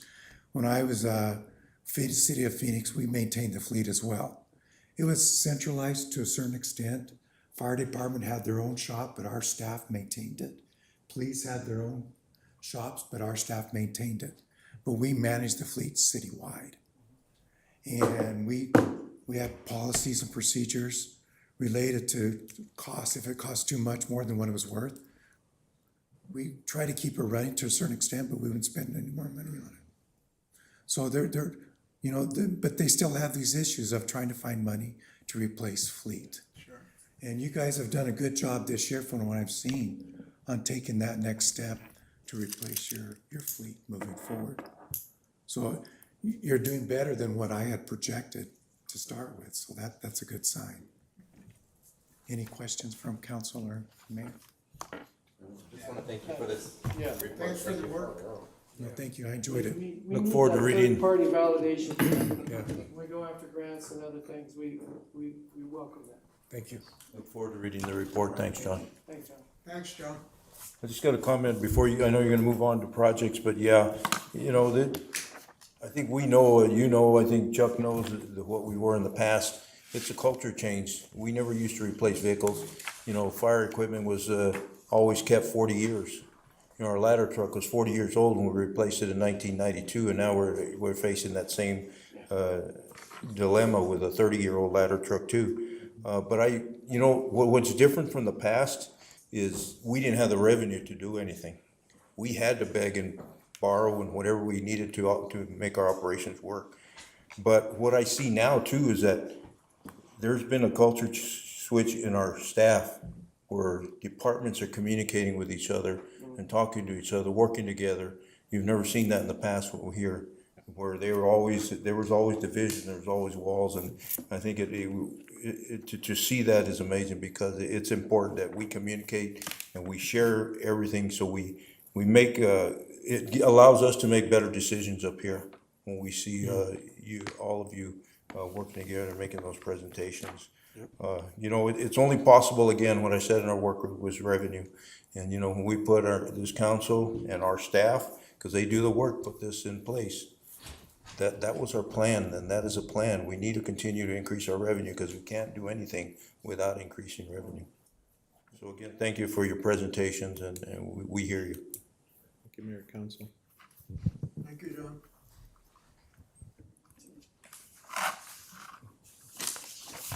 So next is, John will give an update on the historic Commerce sewer line, chip seal, fog seal, sidewalk, and water.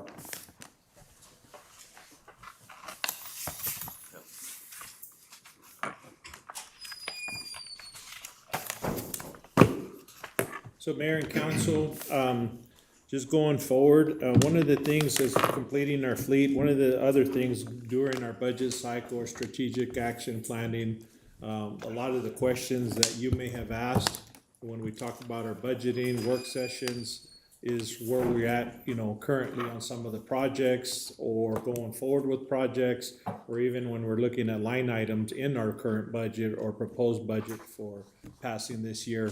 So Paul, myself, Linda, and staff have gotten together just to point out a few, you know, when we talk about our wins or production or projects that have been completed or foreseen in the future.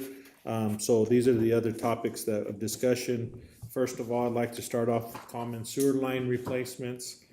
Here's a list of calendars, just years that we've done different projects and dollar amounts from 20 to current. 2020, you know, from the Haskins sewer lines, we've done some on Paxton. Every one of these, you see a line item where it says various sewer line replacement repairs. Those are just commonly worked out. Those repairs are, sometimes we come across a minimal, a common line that actually staff that can actually go out there, do an investigation, do repairs, and make that work. Some of the bigger projects, of course, that will go out to bid or, you know, get quotes for those and line those up, and that's when we have to set aside specific dollar amounts.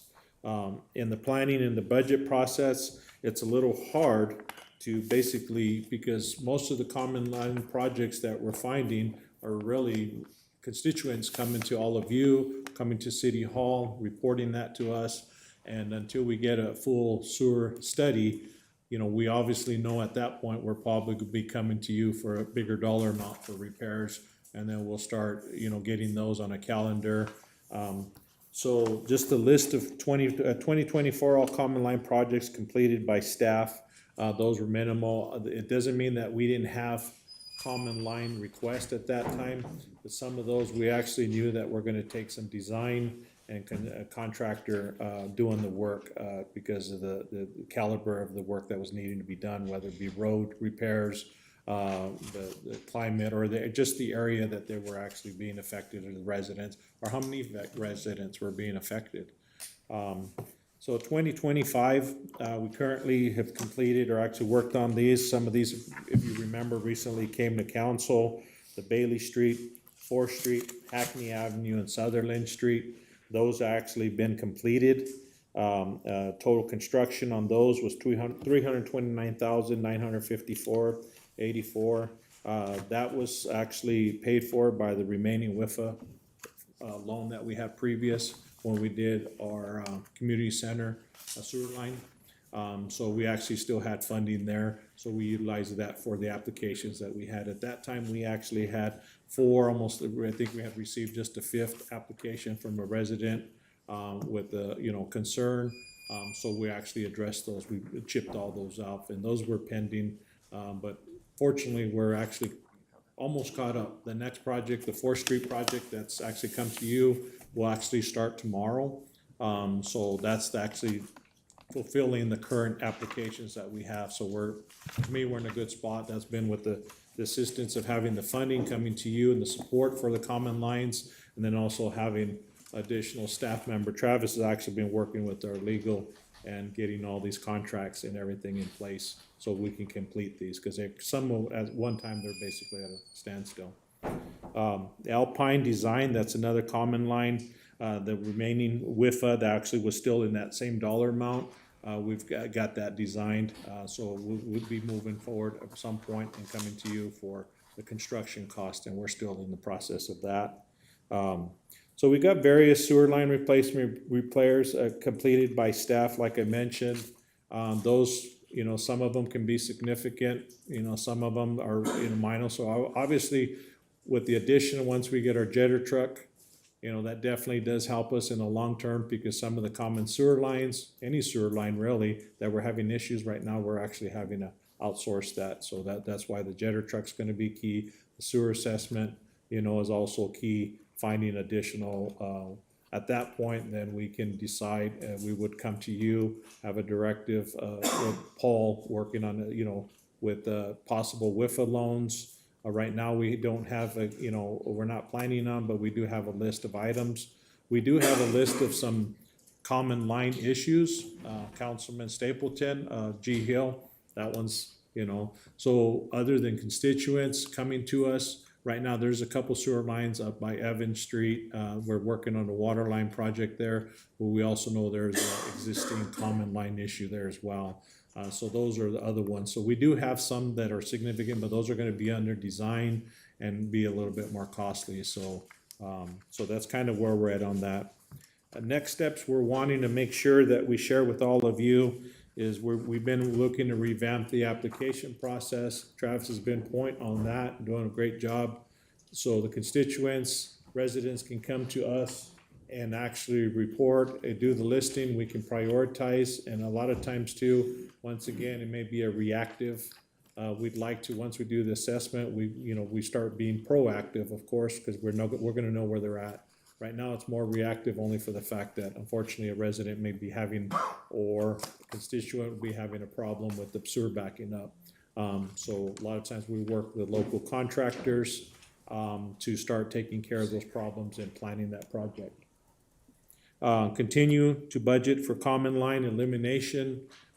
As you know, in our current budget, there's not a line item for that, but we have actually baked into the budget on the water side and our wastewater side certain dollar amounts that actually would cover the what ifs and operational cost. So we do have a situation that may arise, that way we can pull from that funding. Any questions on the common lines? No? Okay. Thank God I'm not on one of those. Oh, man, I'd be. So actually, I'll Huh? There's a lot I of them. know it. yeah, oh yeah, so I'm sure we'll find definitely a lot more. The historic part of it lets us know that we're gonna find them, especially when jetting lines and such. We found common lines when we're actually have a sewer backup and we're jetting a line, and unfortunately we have to start getting staff to dig them up and do the repairs until we can do the common line repair. So we anticipate that long term, but that's just the nature of of what we're gonna be dealing with. So next, chip and fog seal projects. list here from 2020. We were actually going hard on our asphalt maintenance program. So 2020, we had 16 roads chip sealed, 11 roads fog sealed. I have the dollar amount, $626,657. 25 roads chip sealed and 17 roads fog sealed. On the asphalt maintenance program, as you know, once we start doing more chip roads, the chip list becomes minimal, and then the fog seal will increase because you're doing the 2 to 3 year follow-up as fogging roads, sealing them, and striping. 2022, we did 18 roads. We did less roads there, but we actually had we had some asphalt projects, so that kind of took that number down on the roads on the chip. And then last but not least, 23, 24, and 25 chip and fog seal not completed. So what we had done at that time is with our bridge projects, the design and such, we actually set some money aside for additional asphalt work. But fortunately, we were able to get some, the funding when we did the bridge, the Reese Bridge, Connie's. But we did that, Councilman, I apologize, the Reese Bridge on Hill Street. So that asphalt work that was actually shelf ready, as Jerry would say, shelf project ready. And so when we got the additional funding with Cook, we actually do that asphalt and repair there. We still have some anticipated asphalt work for this next coming cycle and repairs. The Cottonwood Bridge still needs some repair there. We're anticipating doing that mill and fill, repaving as far into the curb onto Broad Street. Anticipate doing some more work on South Broad Street where where the old bridge used to connect. There's some asphalt that goes smooth and it's really rough. We've got some quotes worked in that. Luis on the engineering's been working with the contractor, and we're going to try incorporating that here soon. That goes into this next fiscal year.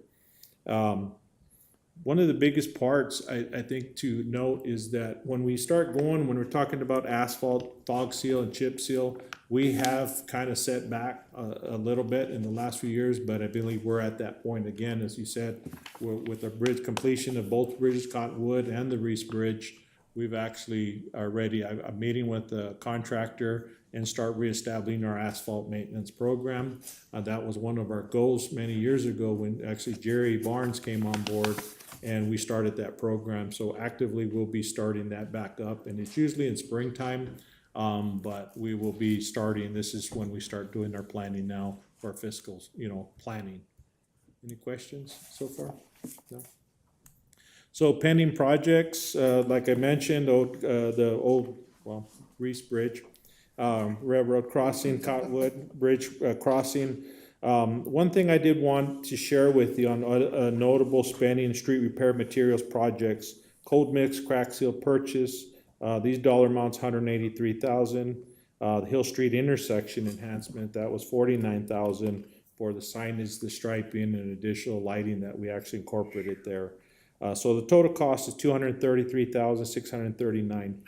So when we're talking about additional projects, and like I said, whether it be the chip, the fog, this dollar amount here actually includes on our maintenance. So what this is actually street repair. So when you see the patch truck going out there, so it may not be specific, for chip and fog, but what they're doing is just like they were doing. They're out building berms today for floodway, flood area, off of residential complaints where they're getting, water flow, drainage issues, potholes.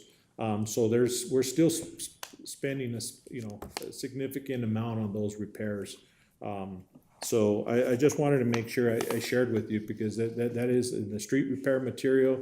We purchased the crack seal. You saw the crack seal, guys crack sealing already. That's in preparation for spring, so this is the time of year, actually it's pretty much close to the time you won't do that crack sealing because it gets too hot. So it's usually a fall into spring, and that's when those projects are completed and scheduled. You notice ADOT and the county does it the same time period. That's why a lot of times we can piggyback with the contractor and get them in the area.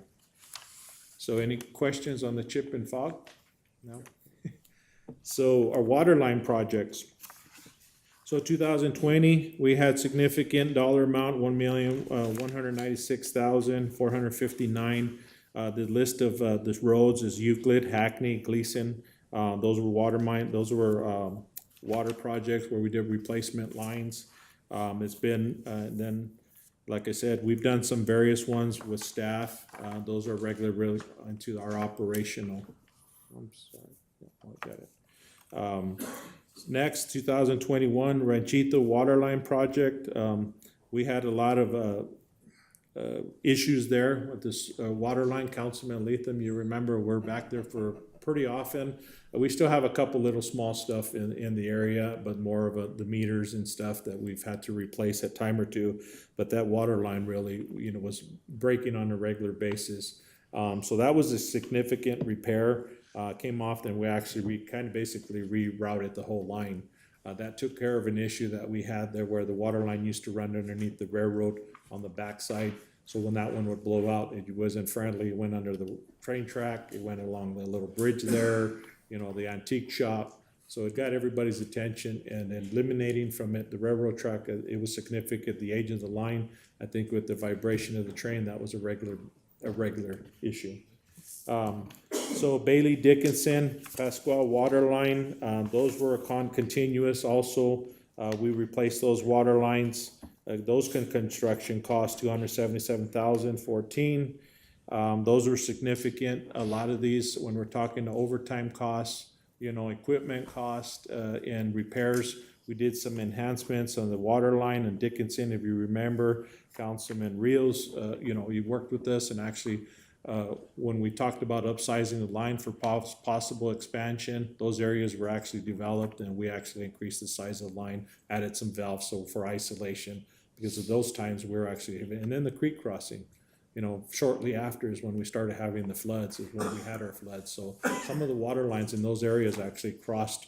You can actually see them with little markers hanging across the creek. So those were taken care of then. 23, various replacement with staff. 4th Street, 24, Daybreak water lines replacement, total construction in this past year, $647,118. Those projects actually have been completed.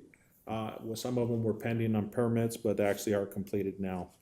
Going forward, the pending replacement of the old High 60 water line, Highway 60, $1,471,000. We're still waiting on some cultural and environmental assessments, and then hopefully we'll be moving forward on those.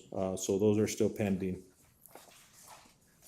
Any questions on our water line project? Are we still on track for phase one for the, water line? Yes, Mayor. For December or something? Well, right now, we actually can't really put a date on it, Mayor, because still waiting on the once the environmental and the cultural assessment, the cultural assessment was actually kind of something that came in after. We're really waiting on the environmental, and then most recently, about 3 or 4 weeks ago, we actually had a meeting, and now the cultural assessment will be done. So they're doing that research right now. Actually, we'll be doing some of it ourselves. Freddie? John, before you go off the water line, that's like music to my ears, all this replacements and things like that, but my question is, have you recognized any significant drop in water leaks because of all these repairs and replacements? Oh, yes. Yeah, if I could bring the staff here, and they know, because they're the ones that are responding to that. So just like when we had the Highway 60 replacement water, and we did that, everybody, the staff, how many times, 2 or 3 times in a week, the Dickinson, constituent Floyd Crank, as you all know, with the car wash, he was always calling us. He was always monitoring, and he's been happy since then. Because he was always the first one to call us. Hey, line's broke again. Yep. The Wallaman Road repairs that we did, those were, everybody was saying, well, when are they gonna, like we said, we're doing it, every 5 foot there was another clamp. Yeah. So yes, there's been significant change.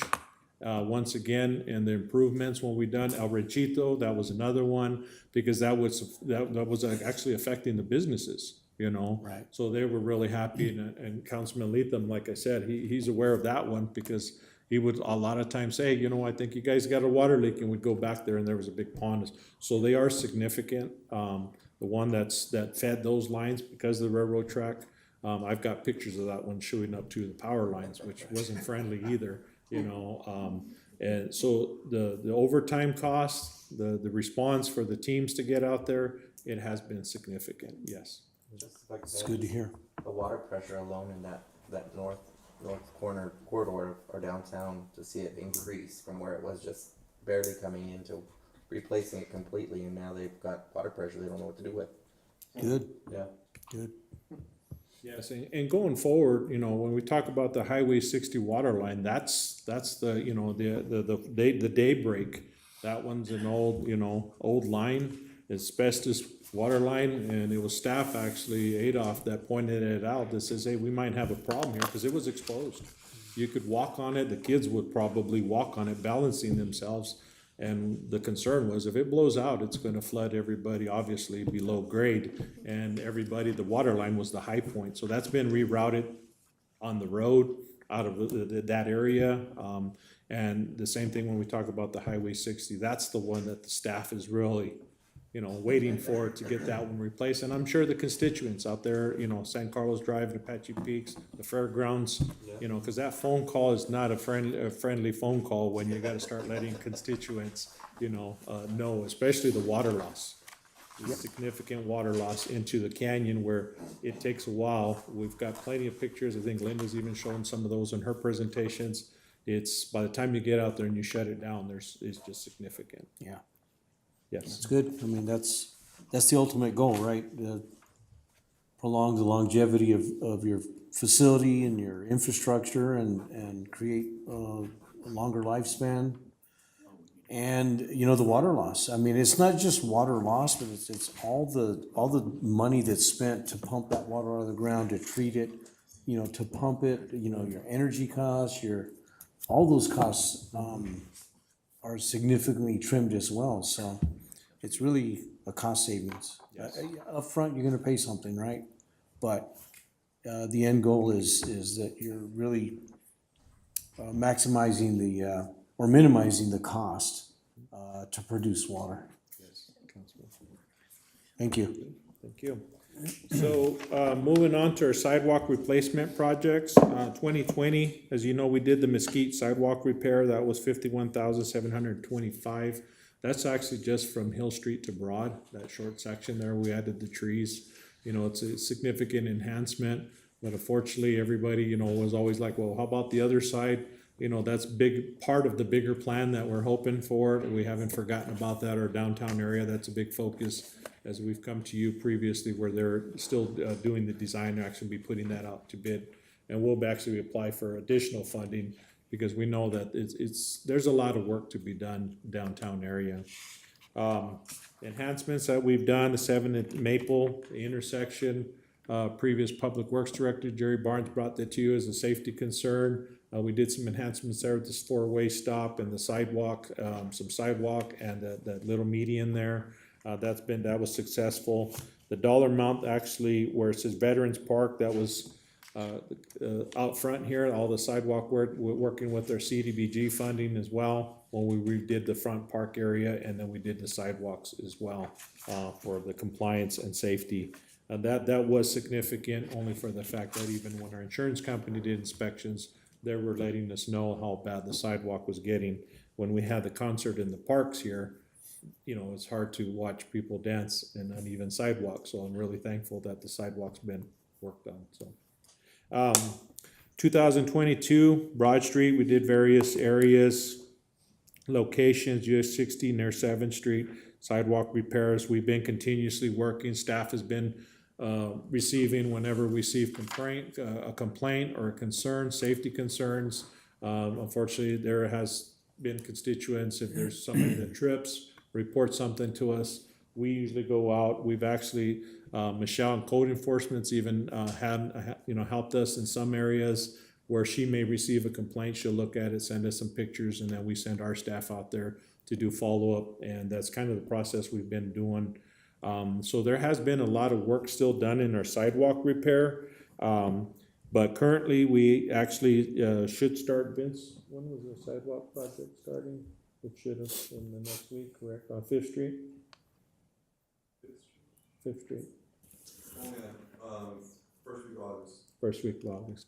Okay, so we've got one downtown on Broad Street. We came a couple weeks ago to council. This dollar amount here, $17,500. That's a repair by the hair salon. There's some great issues there, as of course, you know, where you can start, where you can stop. There's no gauge on that. I mean, we do have a list of sidewalks, but ultimately it's, you know, just budget driven and staff when availability. Some staff can do repairs. Some of the sidewalk bigger areas, we've contracted out, bless you.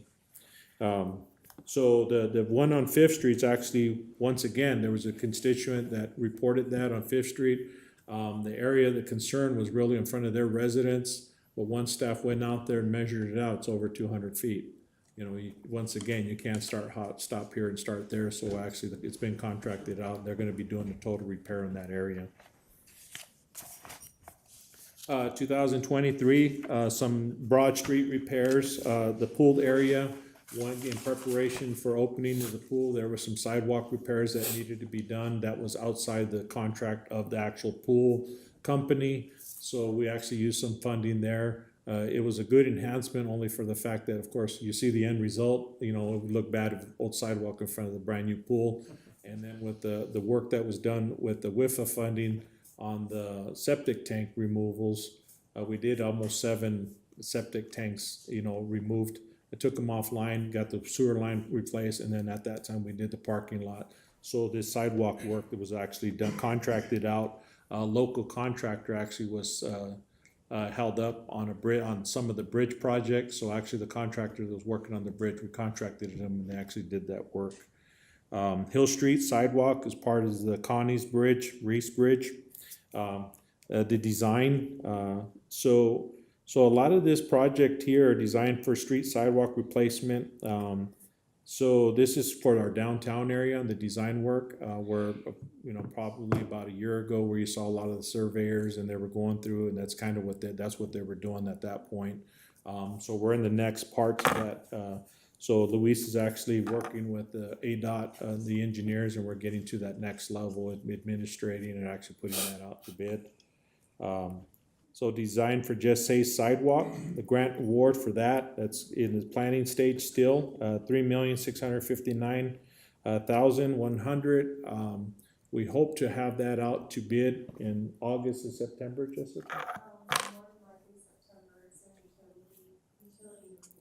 Yes, so I mentioned in our budget work session, so they had some utility issues. So they're possibly gonna have to they're gonna have to move their gas line, because a lot of the drainage actually comes off where the sidewalk is gonna catch the flow, actually has to go under the utilities. So otherwise, that would be further along. Once we get to the point of we will actually have another public meeting, and we'll do another presentation to all of you. I've had some constituent calls wondering where the project's at, but we're almost there. Pending construction, South Broad, Fifth Street, those are the ones I talked about. And moving forward, you know, the biggest plan is when we're setting money aside for sidewalk projects, there's not really you know, once again, unless we do a full sidewalk assessment, just like a road assessment, you know, we know there's some highlight areas. There's a list of areas that are concerned. We're gonna continue to work on those. I know previously we've had some budgeted line items that are specific to sidewalk repair. They're not enhanced in this current budget, but I can share with you that staff is understanding your objective to not just the infrastructure, you know, that we want to repair, is the sidewalks, the roads. That's the topic of a discussion. That's in the forefront. So a lot of these sidewalk repairs that are listed here, they're actually not line items. They're actually we're attacking those as they're coming, and we're projecting. You know, it'd be nice to say we get $1 million to do sidewalks, but where do you start? You know, in our asphalt projects, say I same can give you a thing. big list. Yes, yes, and I know in the Name a past. whole bunch of them for you. Yeah, I know in the past, it's actually when our chip and fog seal list, council actually were given the option to make a list. But that also working with the contractors, it's very hard to make that list happen. That's why it'd be nice to just do one district, but we know once we're rating the roads, once we're rating sidewalks, there's always gonna be some type of, a lot of times when we look at the replacement of sidewalks, asphalt, or infrastructure, they really go hand in hand. And working with the local utilities, that's also key, because we've gone in and done some asphalt repair, and then utilities say, well, we've got repairs now, so that's why our asphalt, maintenance program started, to replace those repairs that their utilities were coming in. But we really like to coordinate, better and work together in long term to get those done. Any questions? Do you have any questions, Mariano? I just want to compliment your crew because the things we have done up to this point in time, the pool, Hill Street, and other sidewalk improvements downtown, our public notices that. And so when we tell them another sidewalk up to the community center, that their eyes kind of glaze over, they can't believe how much is coming, based on what they've seen accomplished right now. And I really want to compliment everyone who worked on the Hill Street project. The sidewalks all the way down to the new bridge. It looks great. And it's really something that I like to tout, that it wasn't just the city involved in that. Hill Street down to the bridge, it was several agencies that ADOT included that pulled together to make it look better and more developed. So my compliments on that. Thank you, Councilman. Mr. Mayor. Mike? John and Vince, I want to thank you guys for taking care of the new meter that got put in, and the guy broke it and everything. I know it was a holiday weekend. It was late in the afternoon. You guys came in, did a great job patching it up. The neighbors weren't, the guy with the water hose to his backyard, I didn't have any concerns. He was pleased with what was done, so I appreciate the work the guys did. Because I know they wanted the weekend off, so they did a good job. Thank you. Thank you, John. Great report. John. Okay, Mayor and Council, I would just like in closing, like I said, thank you for all your support with many of these projects and continued support, Paul's support, Linda's, but also I would like to share too, all these things are being done, in the past year, we were up to almost 10 positions that were open, unfilled, so staff is making still, just like with the fleet, they're still making it happen. As of last week, we had, I think, 6 open positions, and I think we filled 3 this past week, so we're still plugging away, and the crews are still doing what needs to be done. One of your new hires, former fire chief for the Tri-City Fire Department. Yes. You need to tell him to quit smiling so much because everybody's gonna think he's happy. Yeah, he really enjoys his job and what he's doing. He's having fun, man. Thank you. Thank you, John. So we got our consent calendar. Matters listed in the consent calendar are considered to be routine and have been enacted by one motion and one vote. Public hearing items are designated with an asterisk. Prior to consideration of the consent agenda, the mayor will ask whether any member of the public wishes to remove a public hearing item for separate consideration. Members of the council and or staff may remove any item for separate consideration also. Item A is consideration of waiver of section 2-4-10A prior discussion rule to allow action on the balance of the consent agenda. 1, accounts payable in the amount of $659,431.34. Consideration approval of council minutes. Consideration of the May 28, 2025 meeting minutes. Consideration of the June 10th, 2025 meeting minutes. And consideration of June 17, 2025 special council meeting minutes. Item B is consideration to approve grant and award GS 2515050066 from the State Libraries LSTA 2025 Express Grant for $4,000 that will continue funding for the Wi-Fi for seniors and student programs. The city will receive this grant funding through account 204208184 LSTA Library Service and Technical Grant Revenue. Item C, consideration to approve the spring bed distribution request for the Gila County Historical Society Museum for the third and fourth quarters of fiscal year 24-25 in the amount of $24,443.75, funded from account 1051519925, General Fund Contingency Organizations, Gila County Historical Society Museum. Item D, consideration to approve the spring bed tax distribution request for Globe Downtown Association for the third and fourth quarters fiscal year 24-25 in the amount of $24,443.75, funded from account 1051519915, General Fund Community Organizations, Globe Downtown Association. Item E, consideration to approve the spring bed tax distribution request for the Cobra Valley Center for the Arts for the third and fourth quarters of fiscal year 24-25 in the amount of $24,443.75, funded from account 1051511920, General Fund Community Organizations, Cobra Valley Center for the Arts.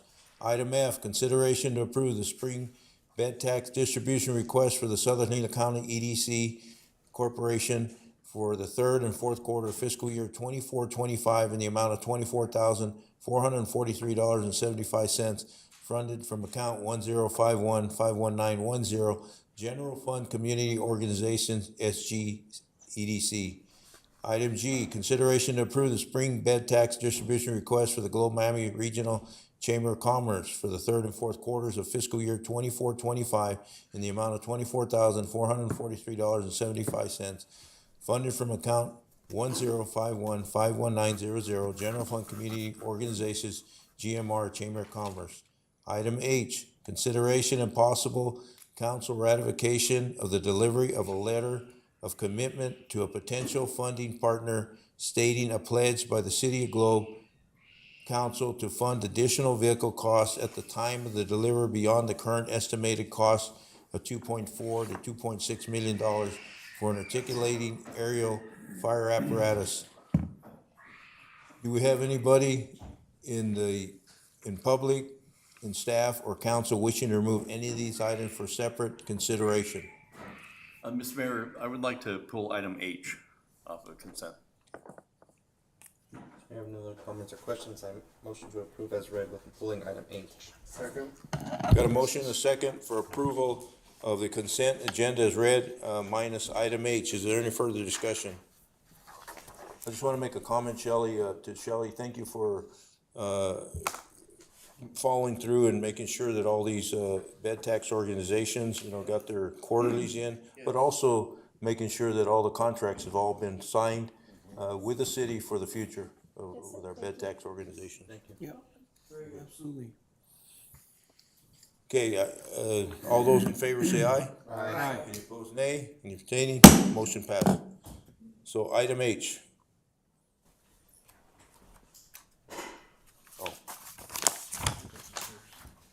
So, Mr. Mayor, members of council, item H is a ratification of a letter that we discussed and asked to deliver to a funding partner.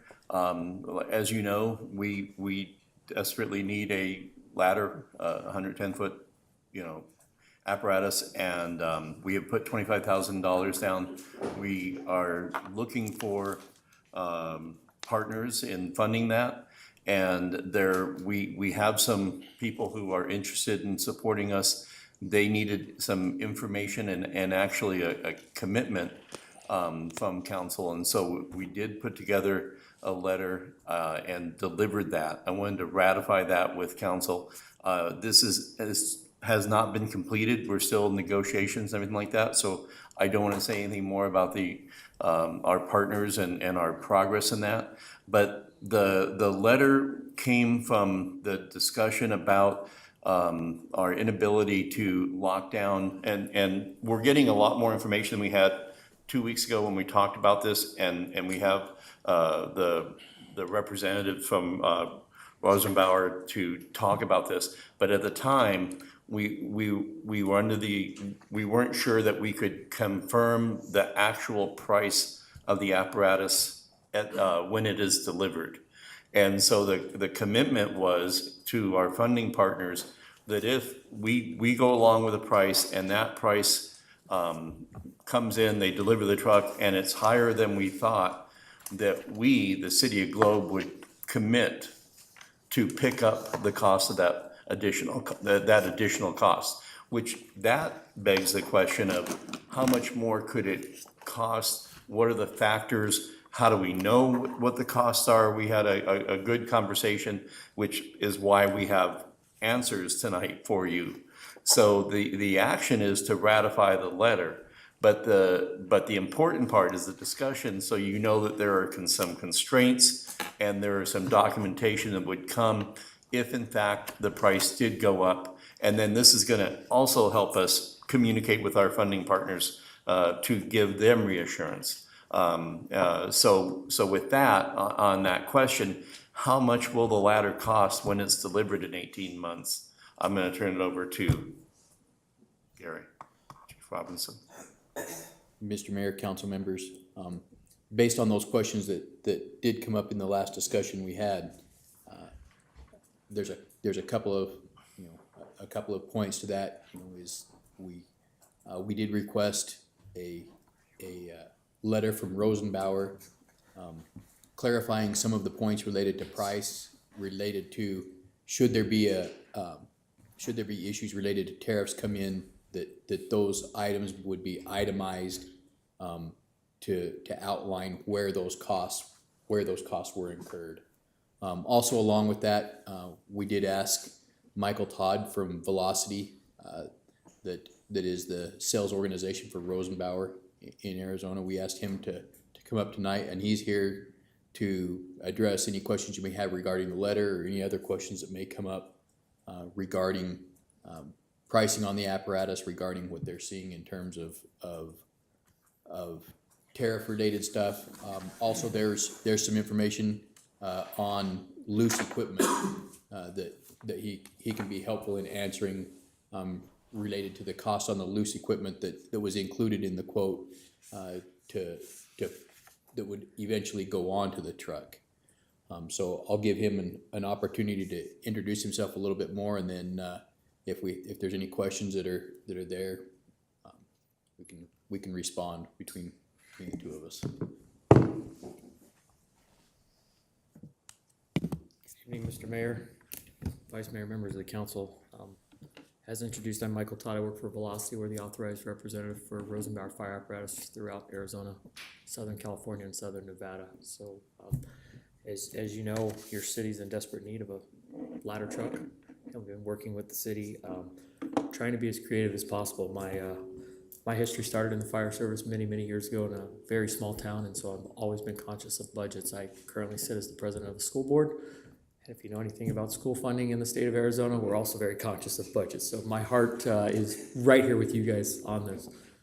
Vice Mayor Stapleton, just to break the mood, it's great to see your color back in your face after the last ride in the ladder truck. So for those that didn't see it, I'm just going to expose you. And you might excuse me at this point, or whatever. But it is great. I now know what you look like.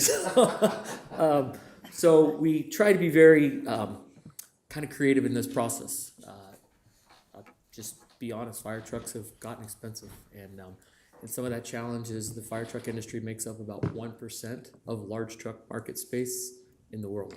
So we don't get a lot of favorable discounts from all the manufacturers that make the parts go into a fire truck, from motors to axles to transmissions. They can sell thousands of them to a large over-the-road manufacturer, and they can sell a few to the fire truck industry. So there have been constraints. A lot of things that go in a fire truck are very custom, and there's not really a mass production that goes with that. So you're currently looking, when we started this project, we actually said, what's this going to look like when you purchase this truck in 2 or 3 years?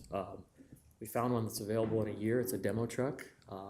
Just looking at price originally, we kind of told the chief, you're looking at 2.4 to 2.6 million, which is today a pretty good cost on the truck that you're getting. We've been able to look at that now because we got a little creative and had a down payment that was presented to you. So we went into a process where you guys put down a small down payment of don't get me wrong, it was a large number, but in the grand scheme of things, it's a pretty small price. We inherit all the risk of that.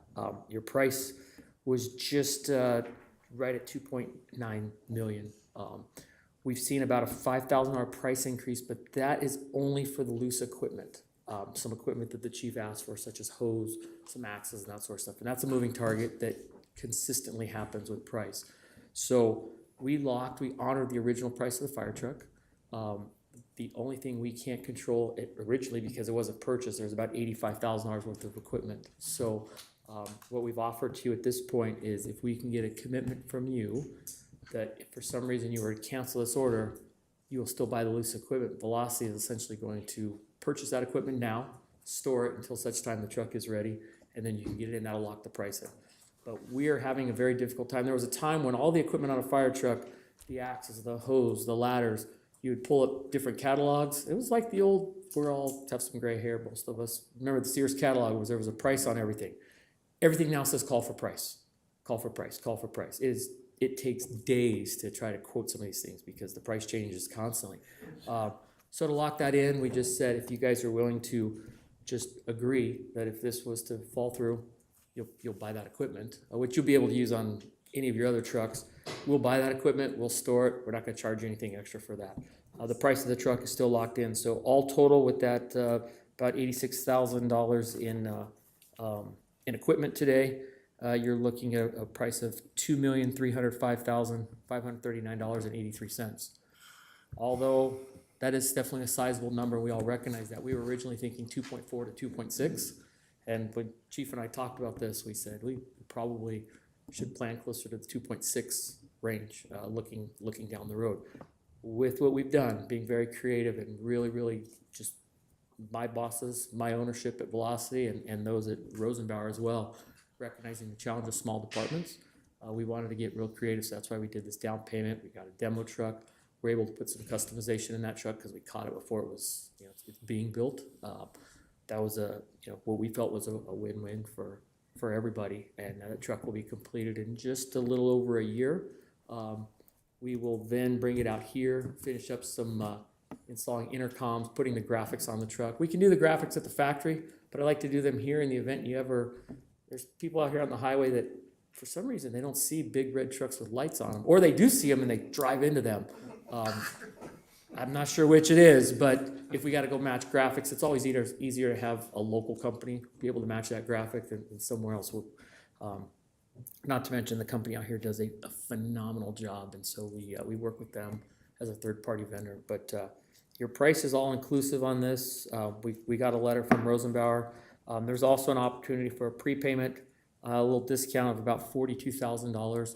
Now that's a little lower than normal because we just went as low as we could on the truck, so there's not, what that does is that kind of covers some interest and so forth, and the interest came down because the truck price came down about 200, almost close to 300,000 we went to the 2.6 mark. So I think this is still a great opportunity. You're getting a state-of-the-art truck, all sorts of aerial safety features that are exclusive to our product.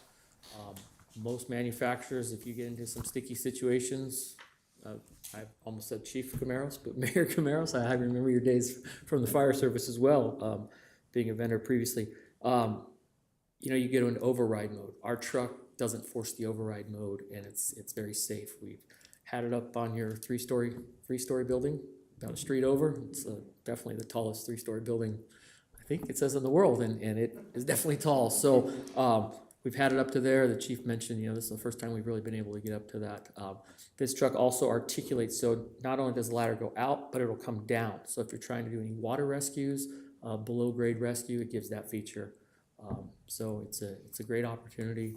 We commend as you talk about partners. That I will tell you, one of the beautiful parts of my job is I get to travel around the state, up in Nevada, and see cities and fire departments all over that are looking at trucks and have partners that are coming forward like that. It's unheard of in today's world. Usually you got to really muscle them to get it, and it's a fight. But to have those, whoever they are, kudos to your staff and to you who are forging those relationships. But I stand ready to answer any questions. Hopefully I gave you a little bit of a background of where we're at on the project, and I answer any question that I can get for you. If I don't have it, I'll be honest and tell you I don't know it, but I'll get that answer and get it back to the city manager to get to you guys. Go ahead, Fred. Yeah, appreciate your presentation here. On the loose equipment, your purchase, the thought is to purchase it now to lock in that price so that there's no fluctuation down the road. Right, just in the time we started this, we weren't quite sure when there was a deposit, you know, the truck's moving forward, buying equipment that's, for you all, was a little challenge. So we've just seen, in the last couple months, we've seen a price come up. A lot of that is kind of tariff driven that started to happen. Some manufacturers just recognized it and started to move that through. I would be remiss to say on this price, we've locked in the price. The one caveat, and your city manager kind of alluded to that, is tariffs. We don't know what the tariffs are exactly. We gave you a price, I think there's about $65,000 that we're $62,668 that we've looked at tariffs. Now, that number has gone up and gone down, and our president has said this number, and then it's dropped to this. So what we've agreed to do is give everybody an itemized list of what that tariff is. And there is some, if you order today and the tariff's in force, but by the time we receive it and we pay for it, the tariff has dropped, well, then the tariff goes down. So we're not gonna pass, we're not trying to make money off of this. It's just strictly to that extra cost that we can't manage. But we think we're pretty accurate. We've been pretty aggressive with that to kind of give a worst case scenario. But we're in uncharted times with tariffs. There's nobody in government who's ever seen tariffs quite like this. And there's some fluctuations with some companies that are American made, so they don't have tariffs, but parts of their product, motor components or transmission components, are subject to tariffs. So those become a little tricky how that's going to come down. And honestly, some of it just becomes, if you're buying a part and we already have it on the shelf, there's no tariff on that. So lucky you, there's no tariff assigned to that. If there's something that isn't on the shelf and we order it, we have to pay for that tariff, and we just don't know completely. But looking at what's been reported, look at guidance from the federal government, we're pretty confident that would be the worst case scenario on tariff charges. So that would be that. And I apologize, Member Rios, for kind of jumping there, but I wanted to get that out before I forgot. No, this is great because the last time we talked about this, there was a lot of uncertainty, and we were all just kind of scratching our heads and, looking for something, something, and you're coming back with something here, and I appreciate that, and your company and your ownership and all the people that you work with. I can speak for myself, but I think this council and this mayor and council, we're on board. We're on board. We're committed. We have stakeholders that are willing to participate as well. But I think where we were was, because we knew that there were stakeholders, we wanted to make sure that we were taking care of them as well. Absolutely. And I commend you for I that. think that was the main goal. Sure. Yeah, Appreciate it. And I greatly appreciate the opportunity. Anytime you can invite me up here, anytime, but especially in the summertime, it's a little cooler up here. So I said, I'm not doing this one on Zoom. I'm going to come up here and see the council. But yeah, great city. I get to stop off and support a restaurant and have a great night. So appreciate the opportunity. The loose equipment, what was the cost on that again? Right now it's at $85,537.58. And does that include the total cost of tariff or whatever? Yeah, because if we order that right now, that's in there, so we can lock that price in and get, what's happening is the companies have that stuff on the shelf for the most part in, moderation. So as people are buying it, it goes away. That's why they give us a 30-day lock on that, and then we can move forward. So it's a 30-day lock on the 85? Yeah. What is some of the loose equipment that we're talking about? You've got hose. We're talking about hose, hand tools, vent fans, a lot of, outside of anything pretty much outside of extrication equipment that doesn't have extrication equipment on it. Nozzles. Okay. You put another offer on here. If we put $1 million down, we save $42,000. Yes, sir. Is that for the truck? That's for the truck. Yes, that's for the truck. But the $1 million would be, or the 85,000 would be on top of the $1 million then? Well, that would be encompassed. The 85,000 is part of that entire price of $2,305,000. So if you told us to buy the equipment, we're going to buy that equipment, hold it for you. If you put $1 million down, your price would basically, over the total price of $2,305,000, your payoff, it would be less than $1 million. So the 2.3 includes the loose equipment? It includes loose equipment. Okay. The only trick to that is if you don't give us the go and, we'll have you sign something, say you're gonna, if you backed out of this whole deal, you have the non-refundable deposit, we'd hold on to that, and then we would ask for payment of the truck. The other thing to talk about is we typically like to have the fire department come back for what we call a pre-build meeting. Again, because we don't have an actual purchase order, we're willing to pay for those costs ahead of time. We didn't get that all in here. We'll cover that cost. We just ask if you were to cancel this order for some reason, which I don't foresee that happening. I think you're all shaking, we would ask for reimbursement of that travel cost to go back, because again, we're really out on a limb for, basically almost $2.5 million. So we just need to recoup the expenses of that trip, but we can do that. And the chief knows when you bought the last truck from us, we went back, seeing those trucks, looking at that is critical. It gives them some ideas of shelving and a little customization that can be there. If they were to make some sort of a major change, we'd have to do a change order and look at pricing on that. I don't foresee there's really any major changes on this truck. We talked about this ahead of time. We caught most of it early on, as it was, demo trucks kind of start as a shell and move forward, and we got that. So that would be one option to consider, but otherwise we have that kind of in this price already, knowing that was probably gonna become a potential down the road. So it's not gonna come back to you and ask you for more money on top of this. When you go on that trip, we've got all that covered in here. It's just if you didn't buy the truck, we'd ask you to reimburse us, and we can show receipts of. And how what many the actual trips does cost that was. encompass? Typically we do one pre-build and then one final inspection. And the final is always super important as well. But, you've been involved in those, I'm sure, in the past. Yeah, I was in on the last purchase in '92 of our ladder truck, so I was involved in those trips and stuff Were like they in that. Vegas? No, they were in Orlando, Florida, in the humidity. Yeah, this one will be in Minnesota, is where we'll go. Our factory that's building the ladder truck is kind of building two factories, but when we do those inspections, they'll be at our factory just outside of St. Paul, Minnesota. And the 25,000, does that go towards anything, the 85, or does that just go towards the truck itself that we've already? That's going towards the purchase price of the truck. So that goes to this whole encompassing $2,305,000. If you said we don't want the equipment, we would just deduct that 85,000 off. As long as we hadn't ordered it, we'd just deduct it, and then you'd be 2,305,539.83 minus the 85,000 minus the down payment that you made on it. And I don't remember if it was 20 or 25,000 that you put down, but whatever that was, we've got the receipts and tracking, and I deal with a lot of fire trucks every day and trying to remember everybody's deposits is.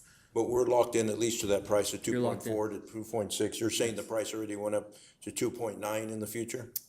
We originally thought it might be as high as 2.6 originally. What we've seen after COVID is unprecedented. I can tell you that about 8 years ago when I started with the company, my boss has been selling fire trucks for 30-something years, and I said, just tell me, somebody calls in and said, what's the ballpark of a fire truck? Tell me. And he said, pumpers are about $475 to $650, and ladder trucks are somewhere around $1 million. I said, so you think we'll see a fire truck that's $1 million? He said, not in my career, most likely not in yours. Fast forward a few years, we're seeing pumpers, just a fire truck now, over $1 million. It's very common, and ladder trucks are definitely climbing to this. To be perfectly honest, I just quoted another one of these, almost identical, a couple days ago, and it's $110,000 more. So you've already saved by this. You saved, we'd call it roughly $100,000 that you've saved just by jump-starting this process.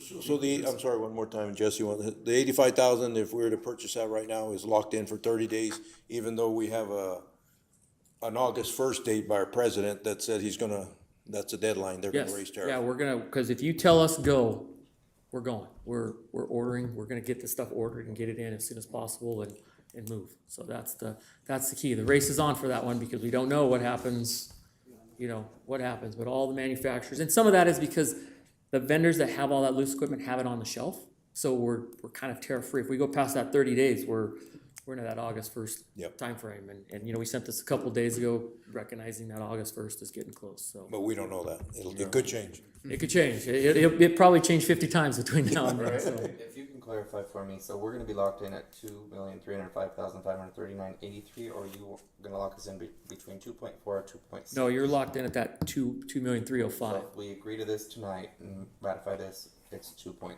That's Point three, correct. yes, that number. We just originally, when we were looking ahead, the original idea behind this was we're gonna need a ladder truck, and we said, that's a couple years out. I just needed We- the yeah. clarification because we have Absolutely. these two different numbers here, but Right. 2.3, I like that. And so they're big numbers, no I doubt. appreciate you. Not gonna try to hide behind that, Yeah, that's it.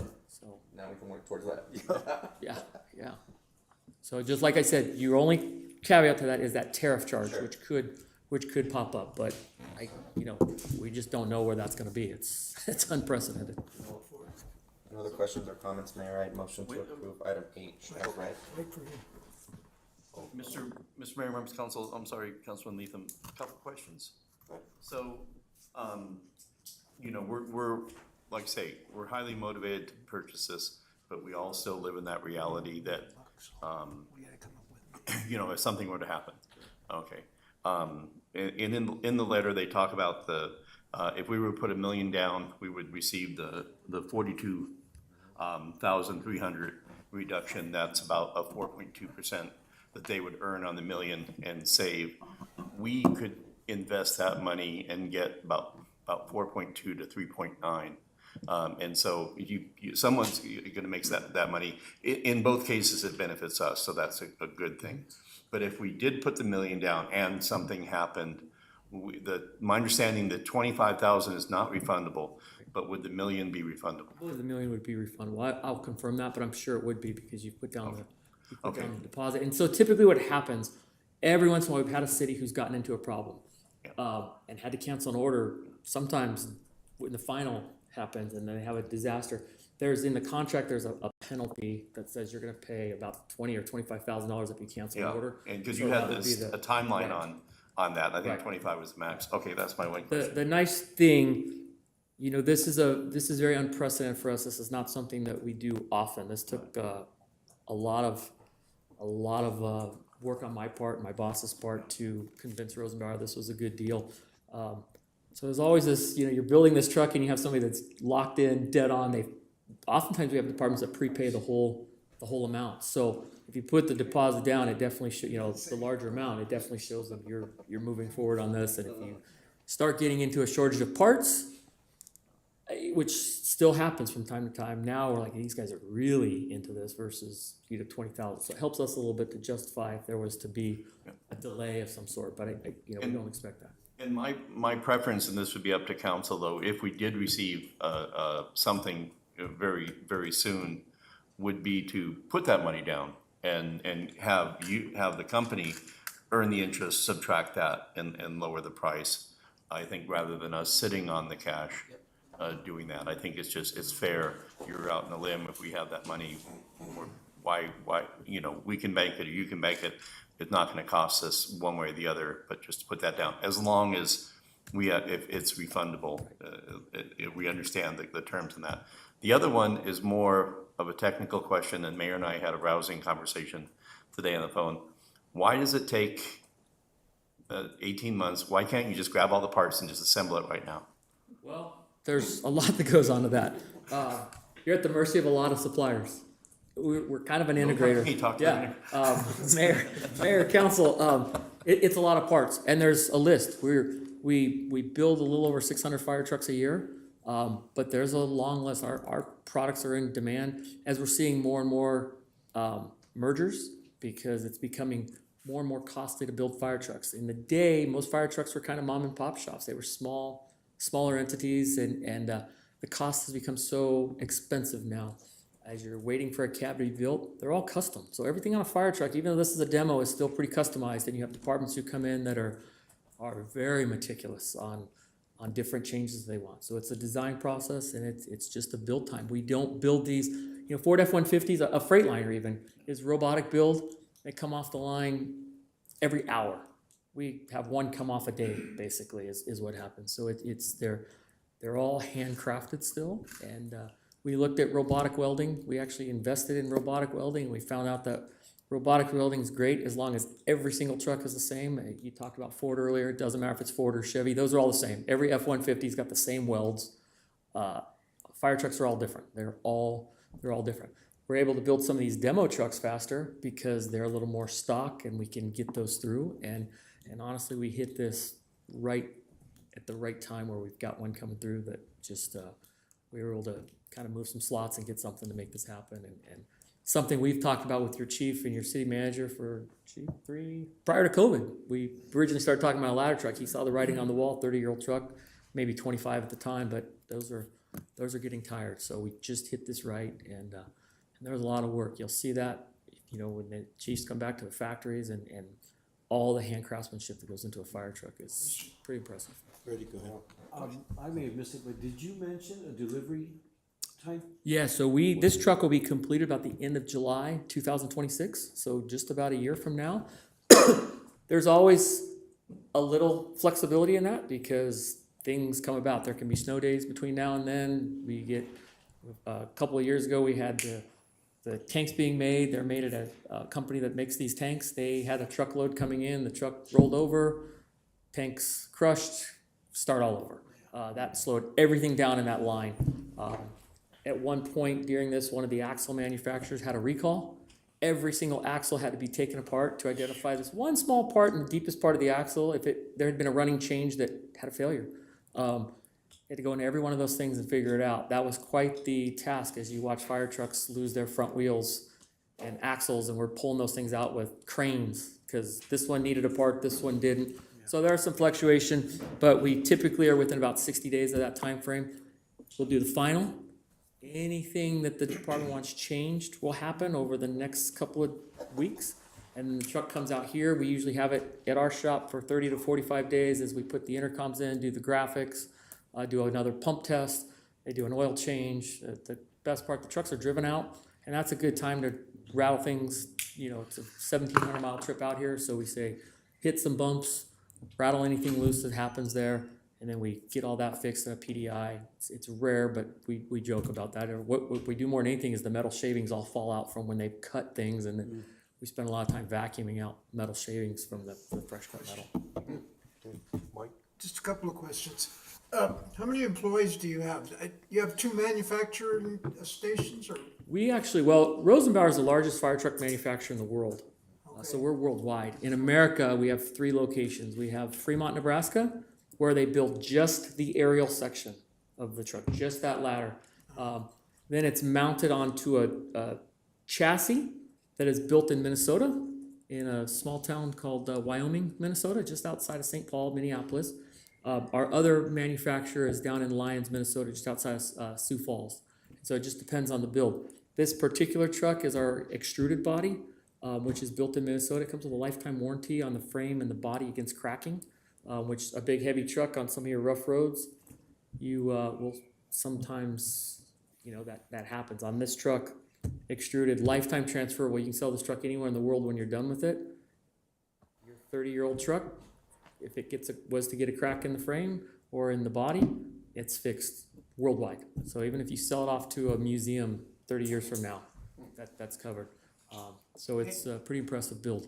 And then Gary and the mayor will go back a couple of times to check this, or what? That's up to you guys. I'm not going to get into that battle, sir.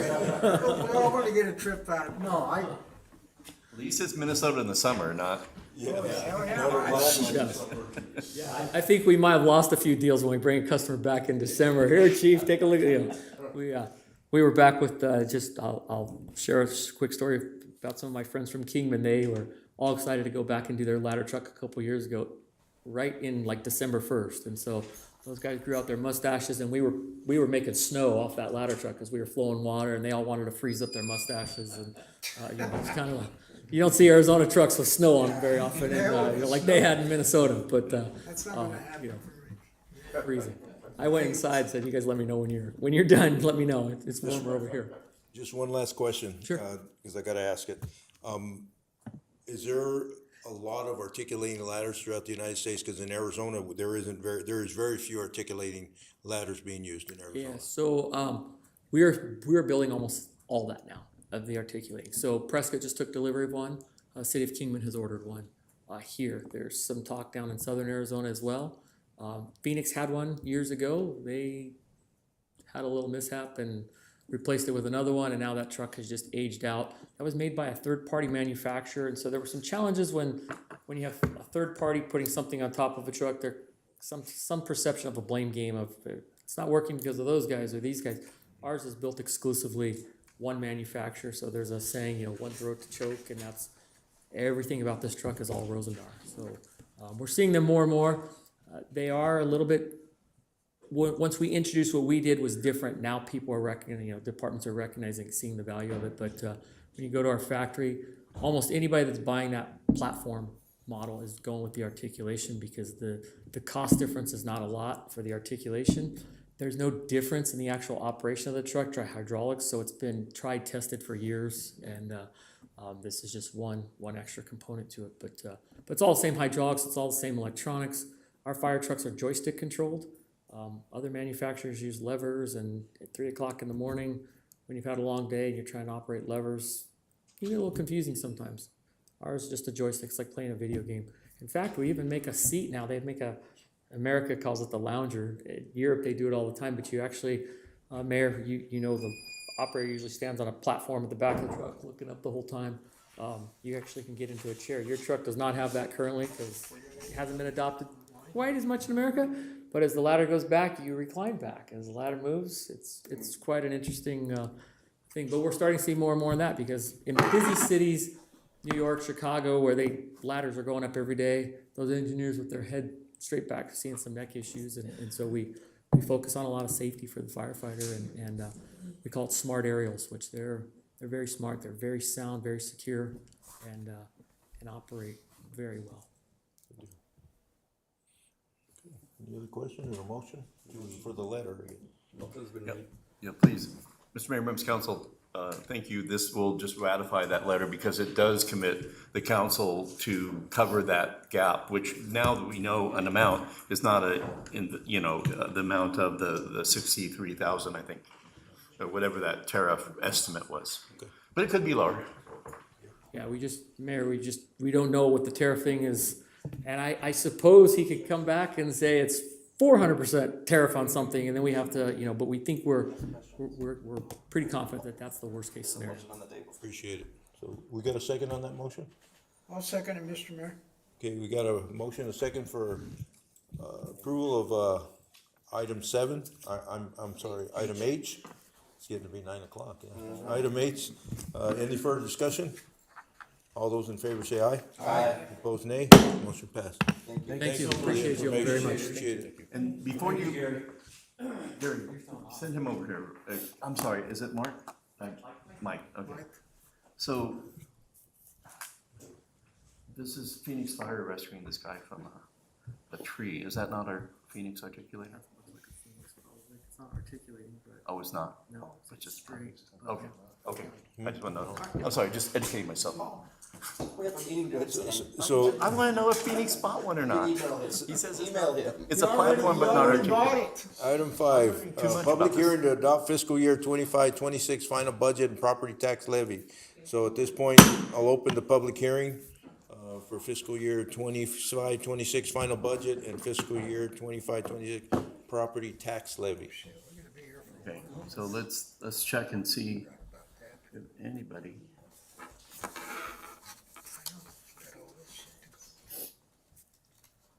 And we have nobody online, no one in the building, and nobody texted us. And no staff presentation, we don't have to. No, we just on the property tax, like say, we get the valuation, we modify the rates to get to the point of holding the levy flat. And then, so we are coming away with a flat levy, although we will gain a little bit of funds with the new construction. And I think Tina, when we get to the budget, Tina has a slide that'll cover those numbers. Okay. But as promised, we are not we are not increasing our levy amount, and to hold it flat, we are slightly reducing the rate.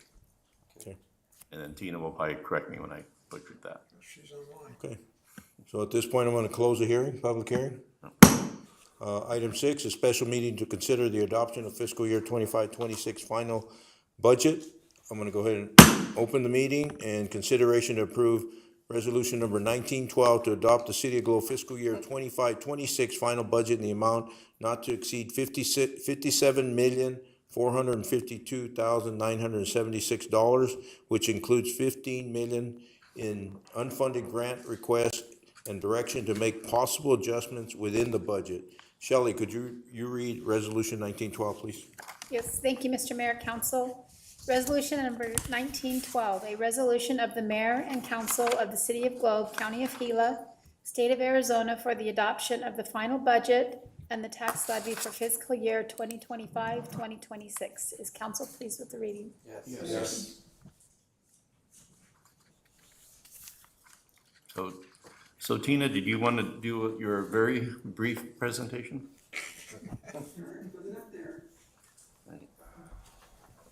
So yeah, if you want to share your screen, Danny, or Danny's gonna pull it up, I don't know. Okay, there we go. And Tina, let's do a sound check on you. Can you hear me? Yes. Okay. Okay, so, let's see, I guess I can't really see that, so let me pull up my slide presentation as well. Yeah. Give me one sec. And Mr. Mayor, members of council, we're very excited the fact that we're getting this budget done so early. And thank you to Tina and Pat Walker and our finance group and our whole director team that made this just probably the best 10 years of doing budgets here in City of Globe. And this is the. Shelley, you can go ahead to the next one, which is just the agenda, which is very brief, that Paul's made his comments already. And if you want to go on to slide 3, that's the exciting one. There are no changes at all from the tentative budget. Yep. So the presentation that we did on June 10th that outlined all the details, absolutely nothing has changed from that. So I'm just going to show you the expenditures by fund, which shows that you are going to spend that $57,452,976. And 22 million's in the general fund. Each of the funds we've gone through extensively on June 10th. The next picture is your general fund revenues. I am happy that if you look at your FY25 forecast of 17.5 million, just looking at the close of 25, you did hit 17.6 million. So not only did we meet our forecast, which is important, but we have exceeded it a little bit. So that does help considerably. And so far, an early look is that you are also under budget on your forecast for 25. So those are the things that help make 26 work. So what we projected for 25, we try and continue to be conservative. The next slide is the property tax levy. Paul, you explained it perfectly. In order to keep the levy flat on all your prior people who paid in the prior year, you reduced the rate from 1.2221 to 1.1892. So even though their evaluations have gone up a little, their taxes do not.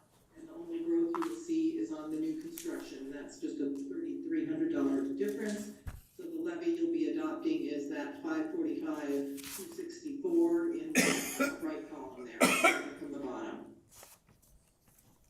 And I did go ahead and put a slide in for your general fund departments, just because that's the biggest piece of your budget. Well, it's not the biggest piece of your budget, because certainly water and sewer have a lot in terms of projects. But as a city, it's your services, it's your core services. So just went ahead and put that your general fund is $22,327,000, and that's where I also said that the forecast was like $18,282, and that's really down to $17,900 is right. What you spent right now. But there'll be some more things. We usually expect a few more dollars to still hit in July that will be charged back to 25. But again, we're working through the audits. When we get the 24 and the 25 audit completed, we'll have a much better picture of your fund balance, which is really what we've been talking about in terms of all those fleet requests. So that's the money we want to keep watching, how much you have, both in your contingency fund and in your, future available one-time use funding. And the next slide, and the last, is that on the 29th of this month, you will adopt your property tax levy and set your rate. And we will have a budget book coming out soon, but budget memo, and get this on the web and get it posted and be fully wrapped up. On the 29th.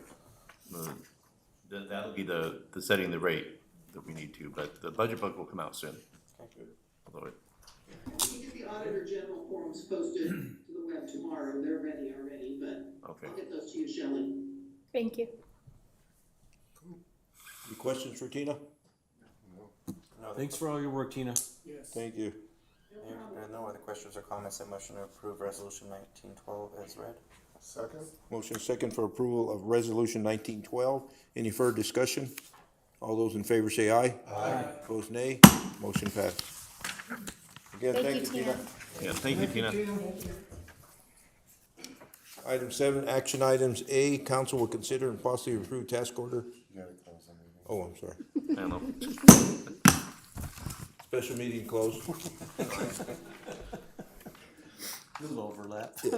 Action item A, council will consider and possibly approve task order number 1, on-call contract PS 20260009 for professional support services up to $65,000 for fiscal year 26 with EPS to perform design services for the Evans water line in the amount not to exceed $83,052 from account 508051225 Water Consulting Fund with possible grant reimbursement. Travis. Thank you, Mayor, Vice Mayor, members of the council. I will not filibuster, so I'll go really quick with this.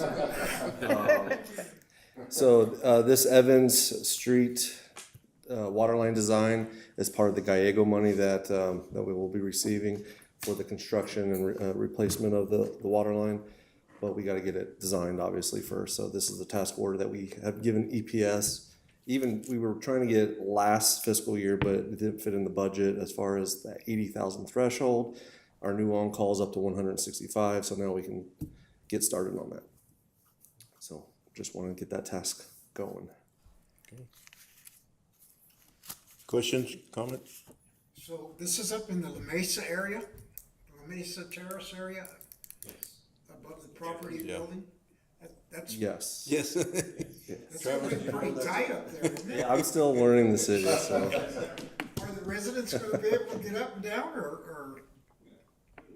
We'll have to work with the councilman, we'll have to work with the residents, but I think it'd be really favorable, because one of the water breaks actually, as indicated staff report, actually parked his car in the water break, so it'd be significant. You'll probably be dealing with Ronnie quite a bit, but, that's all right. Mr. Mayor, if there's no other further discussion on the matter, I would make a motion to approve task order number 1 to on-call contract number PS 2026-0009 professional support services with EPS. Second? Motion is second for approval of item 7A. Anything further discussion? All those in favor say aye. Aye. Opposed, nay. Motion passed. Item B, consideration of possible approval of change order number 1 to contract number CS 2024-0114 with G&G Specialty Contracting for Beshpagao South Building Project in the amount of $2,923.04 to be funded from account 2080-09027 Beshpagawa FMI grant funds. Travis. Thank you, Mayor, Vice Mayor, members of the council. Just a little bit of an overrun of what was expected of repairing the roof of that 2-story building. So we're just here to pay for that overrun. That's still within the grant amount though, or is that additional? It's additional. It's additional. Of the grant amount, it's additional. I believe it's additional. Yeah. Mayor, no other questions or comments, I motion to approve item 7B as read. Second. Motion is second for approval of item 7B. Any further discussion? All those in favor say aye. Aye. Opposed, nay. Motion passed. Thank you, Travis. Thank you. Late Thanks, agenda Travis. items. We have none, Mr. Mayor. Second call to the public. Let us check. Double check. Nope, nothing online.